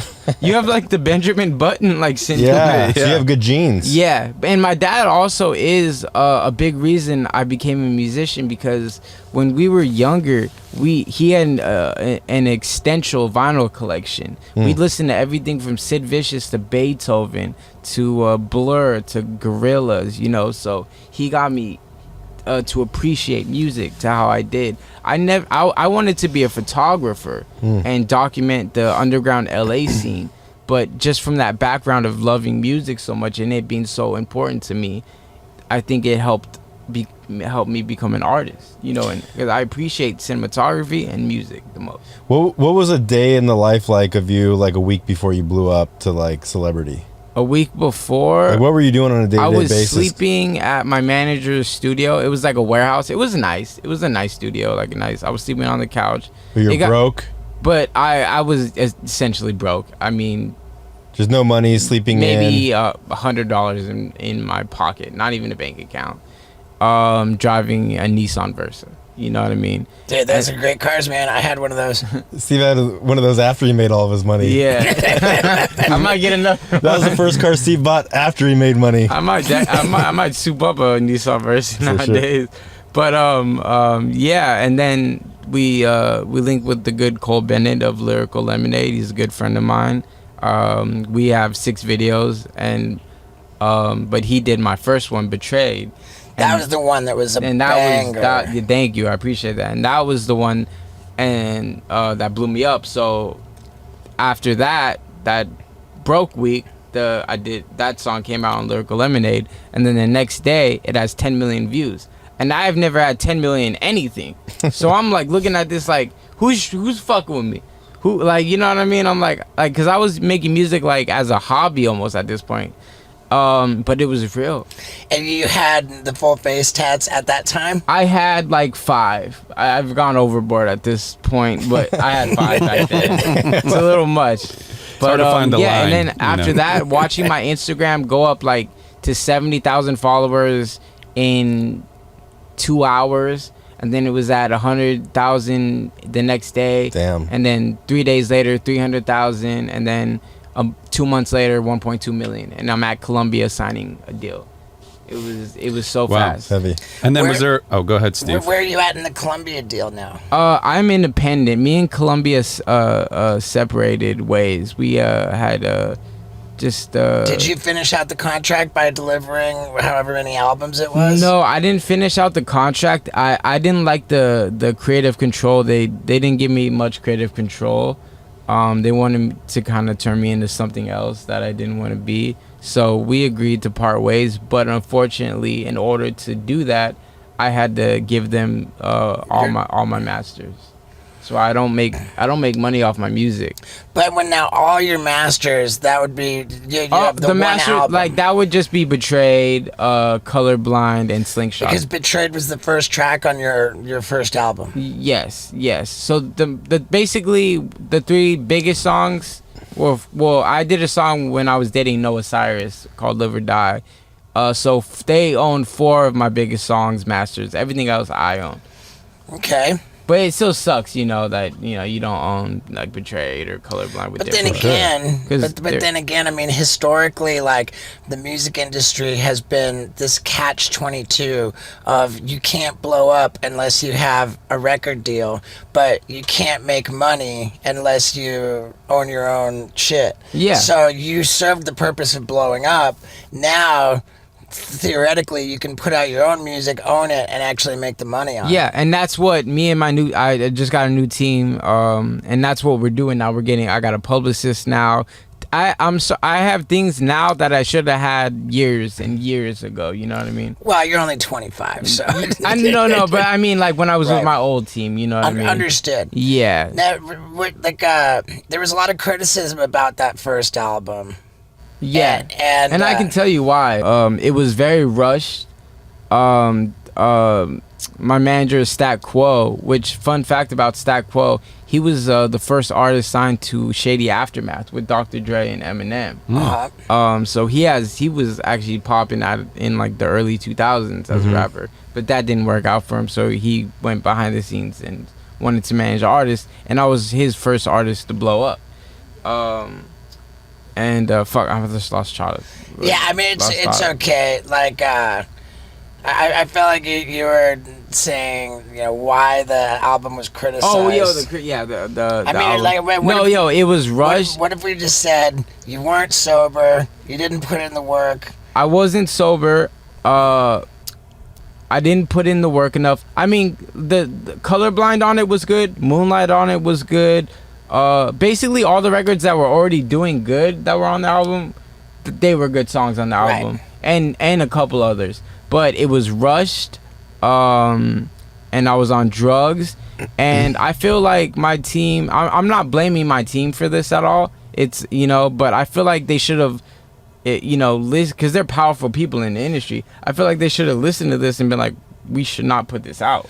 Okay, I mean, that's fair. Sadly, they did put it out. You did put it out, and it's your name on it. Yeah. But you're fucking blown up because of it. Well, you had blown up already, right? Yeah, he had blown up off the single. When you signed the deal, what was your motivation to do that? Because was it just a big signing bonus or something? For what? For signing with Columbia. Signing with Columbia, because you had already because my previous manager Stat Quo was he was friends with Jimmy Iovine's nephew, and they're like Columbia family, so they wanted me to just go with them, kind of stuff. Yeah, and I bring up the criticism of that first album because, like, I think that it's healthy to just acknowledge, like, whatever the issue was, so that you can address it moving forward. Because, like you said, you've got a bunch of music and it's good music. Yeah, because that album was dropped in 2018, and it's been years and years since I've dropped. Because I refuse to drop something that's gonna turn out like that again. You know what I mean? Right. That's what I want to hear, dude. I want your next album to be like fucking banger. It's like, bro. It's like a mixture of rap and indie. It's kind of like indie and rap. It's got a lot more instruments. And presumably you recorded it before you just went into rehab.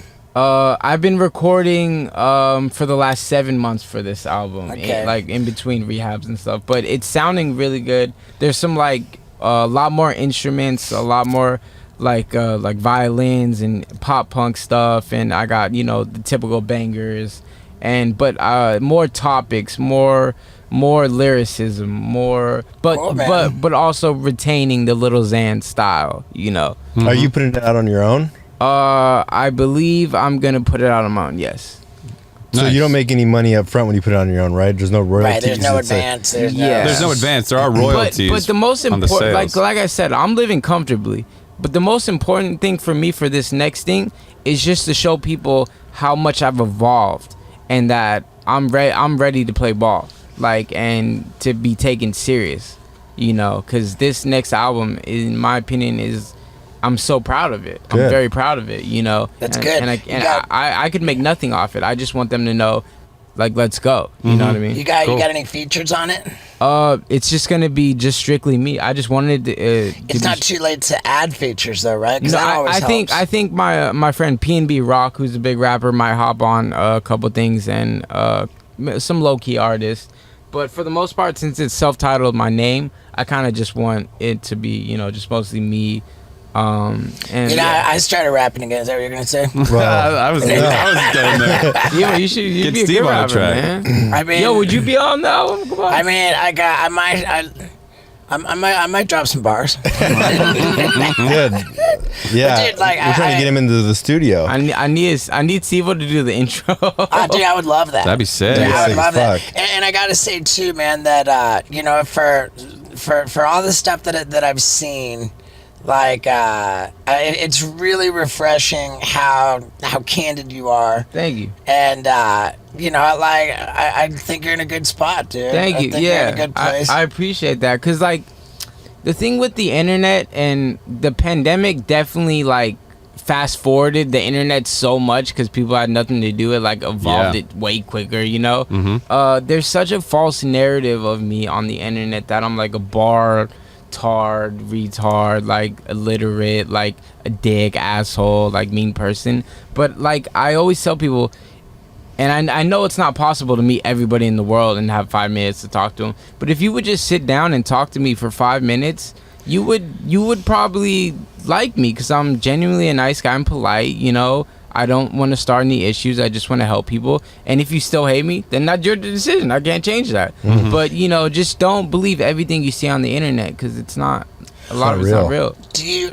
I agree with that, and I don't know that I've seen anything suggesting that you're not a nice guy. I haven't heard anything saying you're an asshole. There was the Tupac incident. Something that you said Tupac was boring. Yeah, but that was back when I was barred out and they would wake me up at 5 a.m. and I was cranky to go to the iHeart radios, you know.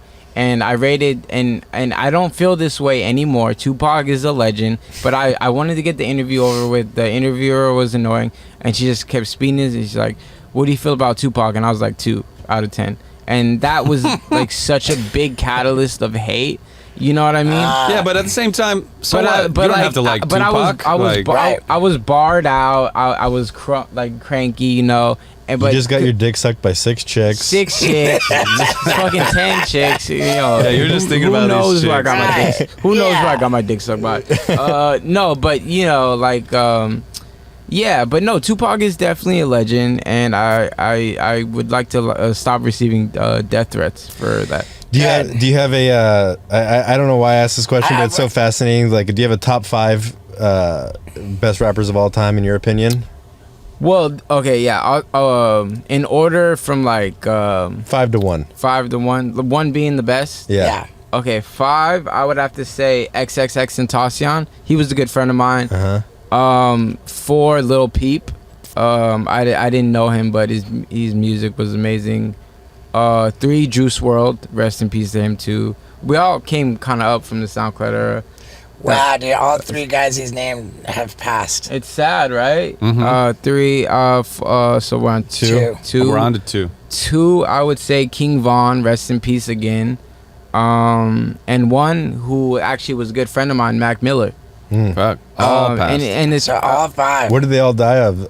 Drug overdoses and gunshots. Gunshots, and Mac was the drug overdose. Yeah. But a story about Mac was I started listening to Mac in 2009 when I was like 12 or something, you know, and I fell in love with his music, and I fell in love with how every album it was a different Mac. It was like his whole discography from the beginning to the end is, and he's just watching the evolution was amazing. So he became my favorite artist throughout the years of me dropping out of high school, bumping his music, and then my music brought us together later in life, which blew my mind because that was my idol. You know what I mean? And then he invited me to actually what would be his last show at the Hotel Cafe in downtown.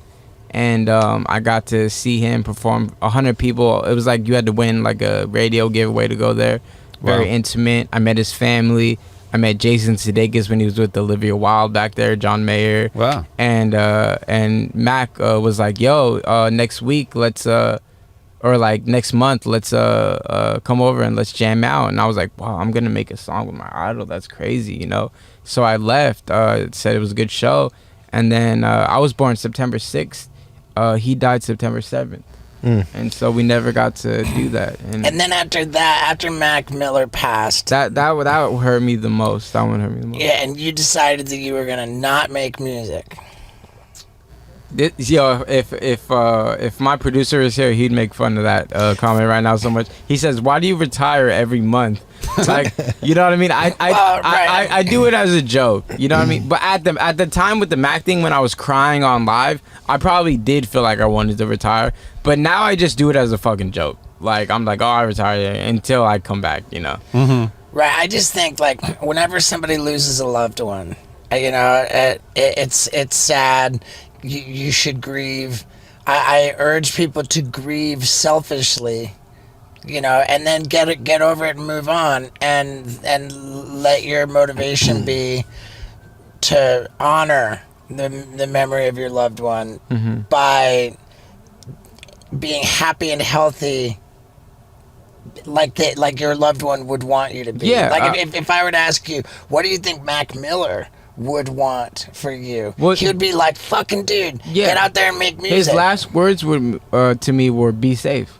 All right, and Mac would want you to make music. If Mac heard that you were gonna not make music because he died, that's not honoring him. I think it was just because it was the day after my birthday, and it was just in the moment, But I'm not retired at all. My next album is on my birthday, September 6th.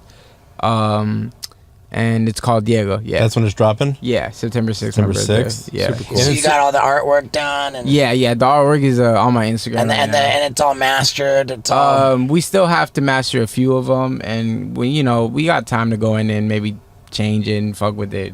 What does mastered mean?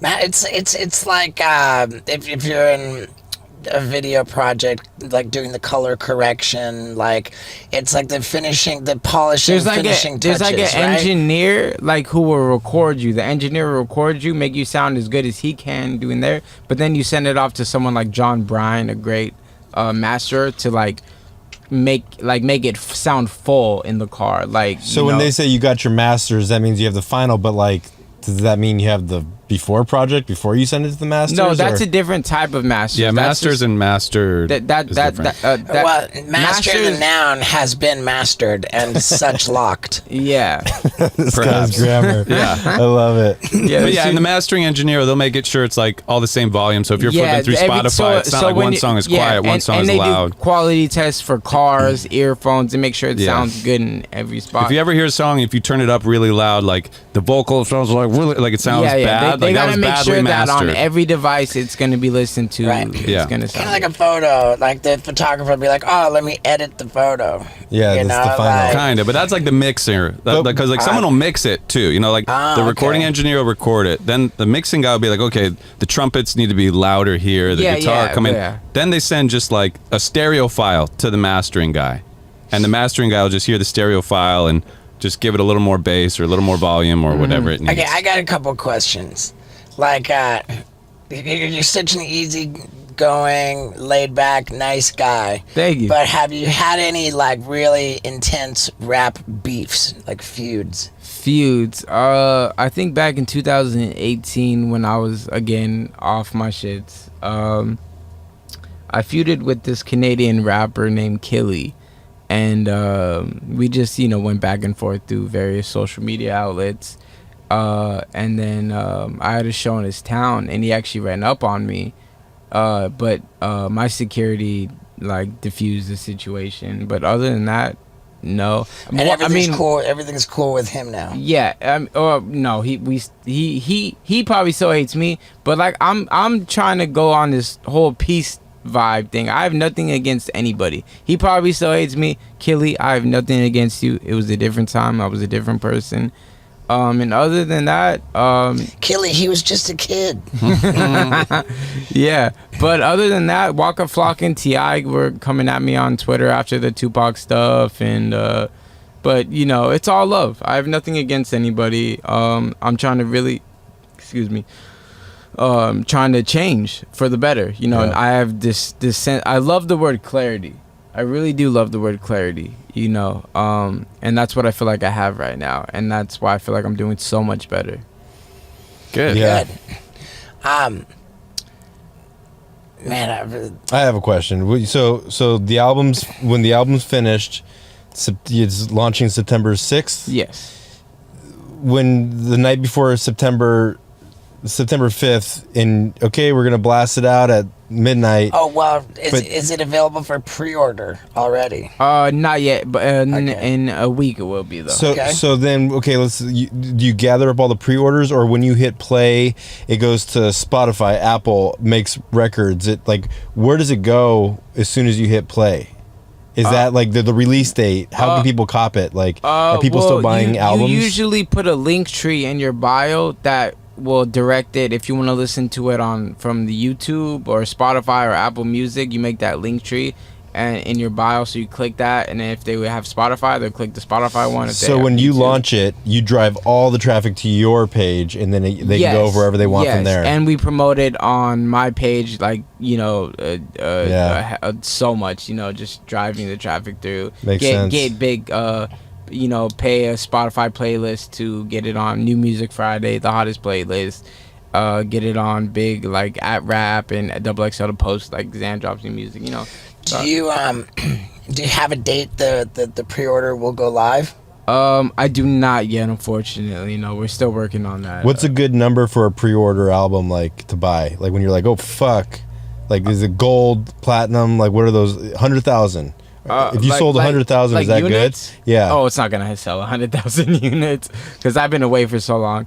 I would be happy if it sold 30,000, to be honest, because of how much time I've taken away from social media to work on myself and stuff. I mean, you tweeted out to come to Redlands in 20 minutes. You had 2,000 people show Yeah, up, I did. so- And you might be right. I might do that again. I always doubt myself. I feel like that's the Virgo artist in me. We always doubt ourselves. But what would you be happy with? I You said would you'd be happy with 30,000. 30, you'd be like, fuck But, yeah. but the internet trolls would be like, L.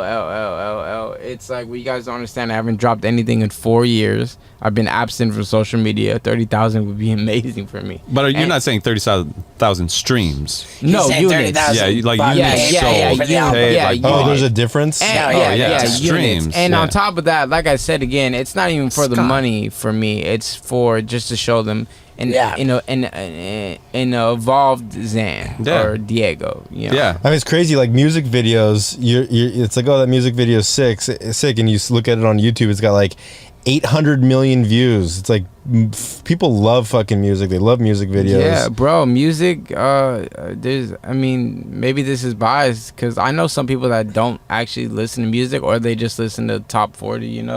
But music is my life. I think music it brings people together. I think it's the best thing in the world. What are you jamming these days? Like, what are you playing in the car? Well, it depends on the vibe. If I'm cruising down the street, maybe some De La Soul, Tribe Called Quest. I like Young Thug a lot. Mac Miller, of course. There's this new artist Yeet. You know about Yeet? Yeah. Yeah, why have I heard that? He's all over Yeet, TikTok. Yeah, Yeet. He's funny, man. Trippie Redd. Yeah. Trippie Redd's really good. Cage the Elephant, The Strokes, Arctic Fuck Monkeys. yeah. I grew up on Arctic Monkeys. Belly and Sebastian. Love Belly and Sebastian. But if you were on an island and you can only take one album, what would it be? Oh my God, that's all. Tupac, All Eyes on Me. I also I also like Drake a lot too, and Kanye. But if I was, what was the question? If you were like, or if you going to rehab, or if you had to go to an island and you can only take one album with you, what album would that be? It would probably be The Divine Feminine by Mac Miller. Yes, definitely. All right. Steve, what about you? Man, I was just thinking about that. I think I'd do like a Grateful Dead album. I don't know, man. Wait. Okay, that album. But if I could take two, it would be whatever people say I am. That's what I'm not. That's Arctic Monkeys' first album when they were really punk rock. It'd be one of those two albums. One that I've just been my latest thing is just pulling up albums on Apple Music, which I just haven't listened to in a long time, and I've been particularly enjoying A Perfect Circle, Mare de Noms. Nice. Very cool. I'm gonna have to check that out. Yeah, it's and it's more about like time traveling to just this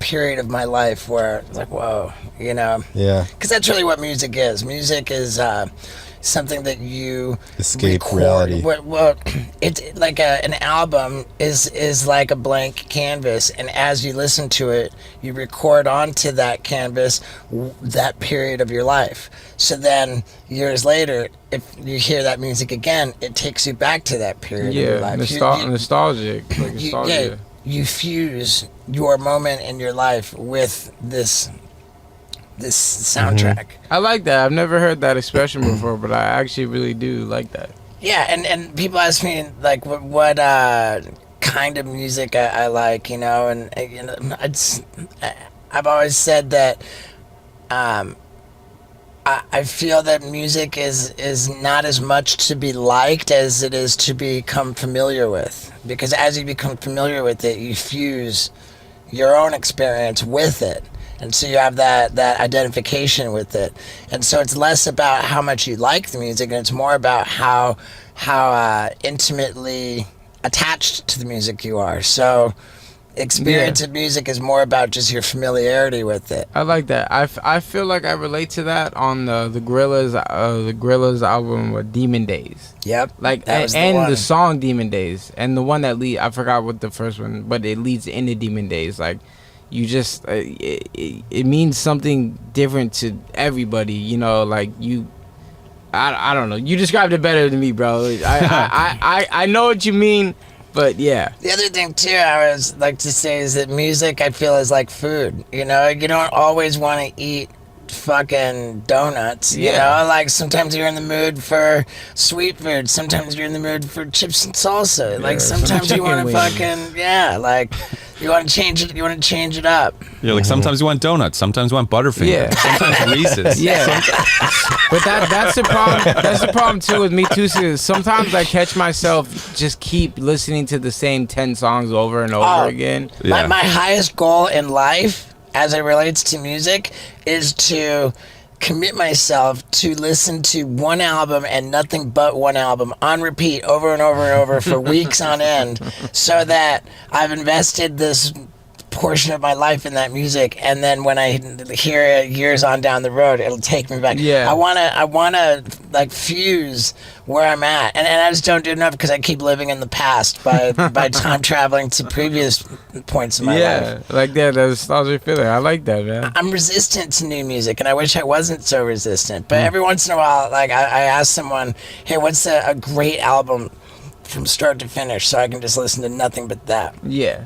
I did that with your Strokes album. Fuck yeah. Is this it? What Strokes album? The first one must have been. Is this it?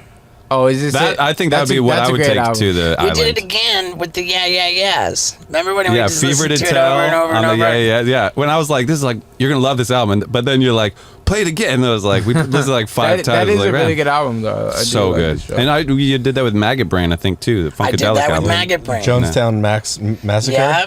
Jonestown, Alt J, we did that a lot with Dude, traveling. Alt J, big time. So just like with Bam's album. Yeah, dude, Bam's album was Damn, sick. Bam put out this album, The Eavesdroppers, fucking epic. Well, I walked in, we was on tour in Europe, and I like walked upstairs. I'm like, dude, who is this? This is sick. I have a crazy story with Bam, actually. Dude, let's hear it. So I'm from Redlands, California, and one day I'm just sitting at my house, and I get a text message because I guess Bam's photographer is a mutual friend of mine or something. Ryan G. Illegal, something, I don't know what it was, but he texted me. He said, "Yo, Bam wants to hit you up." I gave him. I was like, "Yeah, of course, Bam." And he hits me up, and he's like, "Yo, because I'm from Redlands, California." He's like, "I'm doing something at Redlands Skate Park for like their grand opening or something." Oh, this was for, like, he made a music video or something? No, this is something else. That was when the dude fell through the fucking thing. Yeah, that was funny. So he was like, I'm gonna hit him up because I know Zan's from Redlands, you know. So I was like, fuck yeah, I'm stoked. So he sent a chauffeur to come get me and my friends, but he had a request. He said, can you bring a gun, because I've never shot a gun before, And I was like, Bam Margera asked me for a gun. I gotta get a gun. Like, let's go get a gun. Let's make this epic, you know. Let's go to the back wash because there's like, you know, washes back there where nobody's gonna hear it and stuff. So Hey, are you a gun guy? Have you, I like going to ranges and stuff. And it was a legal gun. Obviously, it was a legal gun. The serial numbers were scratched off. Bullet, hollow points. No, but so we ended up going, and he did like a little interview with me. It was kind of awkward. I didn't know what was really going on. This wasn't terribly long ago, right? Like about a year or two? This was about exactly a year ago. You know, sober at that time. Or maybe It maybe clipped me like a year and a half. It could have been like longer. So we did the skate park thing. You know, it was they were having an event and people were coming up taking pictures of him, me. It was cool. And then Danny Way was there too. Danny Way was one that brought him. And I'm a big, you know, I grew up skateboarding. I was never good, but I still enjoyed the culture. And Danny Way jumped the Great Wall of China, like For sure. So you know, and that's who took Bam to Redlands. So I showed up. We all met. I got to meet Danny Way, legend. Got to meet Bam, you know, legend too. It was sick. And then we had the guns. Like, well, let's go shoot the gun. I'm like, Jesus, I'm in my hometown with Bam Margera and Danny fucking Way, and I brought them a gun, and we're about to go shoot it off, and in the fields, like far away from anywhere where it would be bad. But Bam was telling me he had never shot a gun before, and that's why he wanted to do it. And I was like, Bam, how in the fuck is there any way you've never shot a gun before, you crazy ass motherfucker? You know what I mean? But I guess he hadn't, because he was shaking when he held that gun. I'll show you videos after this too. I have it. And yeah, we went to the little backwash and shot guns for a little while. Danny Way went crazy on it. What kind of gun was it? It was just a Glock 9mm. A Glock. And yeah, and after that, we just parted ways, and that was my Bam experience. Cool. Didn't he like shoot the car or something? We were shooting at like bottles in the back because we didn't want to shoot at rocks and ricochet and die.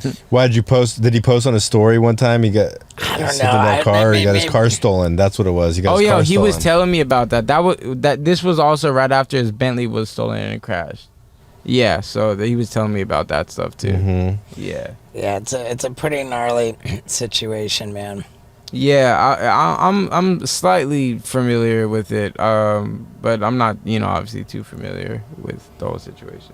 Yeah. I see him working out on like Novak's Instagram. Yeah, Right. And he told me a lot of crazy stories about Novak too. But like I'm not trying to like talk shit on Bam, because like all of you guys are legends. You know, Jackass is amazing. You know, Jeff Tremaine and Spike Jones, all, you know, amazing people. But he just didn't seem like himself. He kind of just Right. I mean, at that time, he wasn't himself. Yeah, There's nothing about. he was still getting a lot of love from everybody. He's a likable guy. I mean, people like him. They always will. Yeah, Yeah, there's nothing negative. Like, and his kid is amazing. You know, yeah. Yeah, you're not talking shit to say that. That's it. Yeah, and everybody wants Bam to be in the best place and happy and healthy and. Yeah, I saw the movie too. It was amazing. Well, thanks, I thought you man. guys were gonna like go a little less hard since y'all were getting a little bit older, you know. But when I saw Johnny Knoxville get fucked by that bull, I was like, oh, these guys are crazy. Yeah, it was. Is there like, are you guys planning on like a Jackass Next Generation kind of thing? I mean, I guess that's kind of what this last movie was. Because I know Zackass and I know Chad Tepper. Cool. Yeah. They, they brought in Zach, they brought in Poopy, they brought in a bunch of new guys to kind of freshen it up a little bit. Yeah. You know, I don't know what like the future. celebrities, MGK, I saw that too. I don't know what the future But I holds. always felt like there should be like a Jackass Next Generation, because like Jackass can't just end. It never will end. Like I mean, I don't know. I mean, dude. unless that's what you guys have decided on. But I'll tell you this: when I found out that after 10 years, Knoxville wanted to make another movie, like I thought, oof, man, like after now we're so old, that's a potential problem. And like after everything that we've survived, like we've come this far, and like now, like it just takes one fucking thing to go wrong, and then the whole legacy of it all just goes in the trash. yeah. So when you say like the Jackass the Next Generation, you got younger kids. I just worry about like taking risks on that, and it's ironic that I should be saying that, you know. But No, but it's respectable because I do see where you're coming from. you know, and I mean the particularly ironic thing is that I'll be taking plenty more risks, just doing my own thing. But You're putting out your own album. yeah, putting out my own album, and like it's such a weird thing with Jackass when like putting other people in harm's way is a tough one. I mean, some of the stuff you have coming up is some of the gnarliest I've ever heard in my entire life. So that'll be interesting. I'm excited to see that. Yeah, dude. When you swallowed that goldfish. That was a long time ago, man. It was day one. So okay, so how can we help you with sending what traffic that we can send for you? We want to get your Instagram. Follow Lil Xan on Instagram like I do. Definitely. Follow me at Zanxiety. It's basically just anxiety with an X in front of it. And anxiety with an X in front of it. Zanxiety. Follow me there. I don't really use anything else besides that. So that's really the only place. And presumably this will come out about the same time as pre-orders. So look up Lil Xan's new album. It's called Diego, self-titled Diego, and this is the last project dropping under the name Lil Xan. Then everything changes to Diego. I'll let all my social media platforms know when the pre-orders go on and everything. Because like projects really gain momentum on healthy pre-orders. So yeah, no, it is. Pre-orders really help a lot. Really important. To, like, shoot it to the top, man. Right, Yeah. because when it goes on sale, like that first week, it gets all the pre-orders are credited to that first week. Exactly. So that determines. It's the same with books. That's why I want everybody to pre-order. And everybody my new is book. just so pressed about how many albums, like how many units you sell. It's like, bro, chill out, bro. Like, yeah, and like where are you at with the sobriety? Like you're Sobriety? Just, you're okay, Today- you're okay with the with the weed. You're gonna keep doing the weed thing. occasionally, like I might smoke a joint today, but I probably won't smoke another one for like 3 days. Just celebrate and stuff. But Scott and I are sober guys, both of us, and I think I can speak for both of us when I say, if that works for you, our hats are off to you. Yeah, because let me tell you, I do believe weed is a gateway drug. I 100% believe weed is a gateway drug. But, like whatever works for certain people. When I was at the Heavenly Center, I applaud them for trying something different. But it wasn't for me. I didn't smoke weed during the process. And they were okay with that. They don't shove it down your throats, you know what I mean? And they really did help me. So shout out Steve LaBelle. Shout out Nick. Shout out Matt. Scott Storch, amazing producer. They really, And today, I just posted on Instagram earlier, is my 40th day sober. All right. That's super cool. Yeah, and I know how hard that is. So, and you've made it past the hard part. So keep it up. There man. The first like 3 weeks are like really hard, man. Yeah, and if the weed, the marijuana maintenance, as we call it, if that works for you, then that's great. If it doesn't work for you, then I would just recognize that sooner than later, so that you don't. So it doesn't leave. You don't want to just go around the same loop of like, fuck, I got loaded again. Fuck, I got loaded again. This is my 7th time in rehab, and I'm trying to make it my last. I feel really good about it this time, and and I want to thank you guys for having me on. You're an amazing guest, and an amazing person. Thank you. guys. I really appreciate that. Like right away when we spoke, For sure. I got the. I know we accidentally. I was freaking out with my wallet, and he's walking in the bar, and so I'm like, oh, to go act out with donuts, dude. For sure. And then you By the way, it looks like your wallet showed up at some point. really? I think so. Yes! I think so. Lil Xan got his Hey, wallet yo, back. when we were in Vaughn's, I was like, yo, look up what Steve-O's favorite snacks are. It's like Butterfingers and Reese's. All right, let's give him some flour. There, that's empty. Can you grab that Yeah. right there, just so that anybody who is actually on the YouTube version Guys, of I this swear to can God, I'm a see. nice person. He's a very please. nice No more gentleman. death threats. What a Look young at this, gentleman. man. Xan got me Butterfinger and Reese's and a bunch of flowers. Yes. And can you even believe that? Oh, dude, here, We need- stick that on me, dude. Yeah. Stick that Here, on I'll me. hold it. Yeah, that's all All right. right, dude. Here we Yo. go, man. Maybe this is for the thumbnail. want to hold this? Oh, this. Yeah. Can you take a photo of us, Scott? Yeah. Oh, yes, Beautiful brother. moment. Wendy, you stay right there. Wendy, You you look, stay. you're doing great. Good go. You want Wild Ride in the back? Yeah.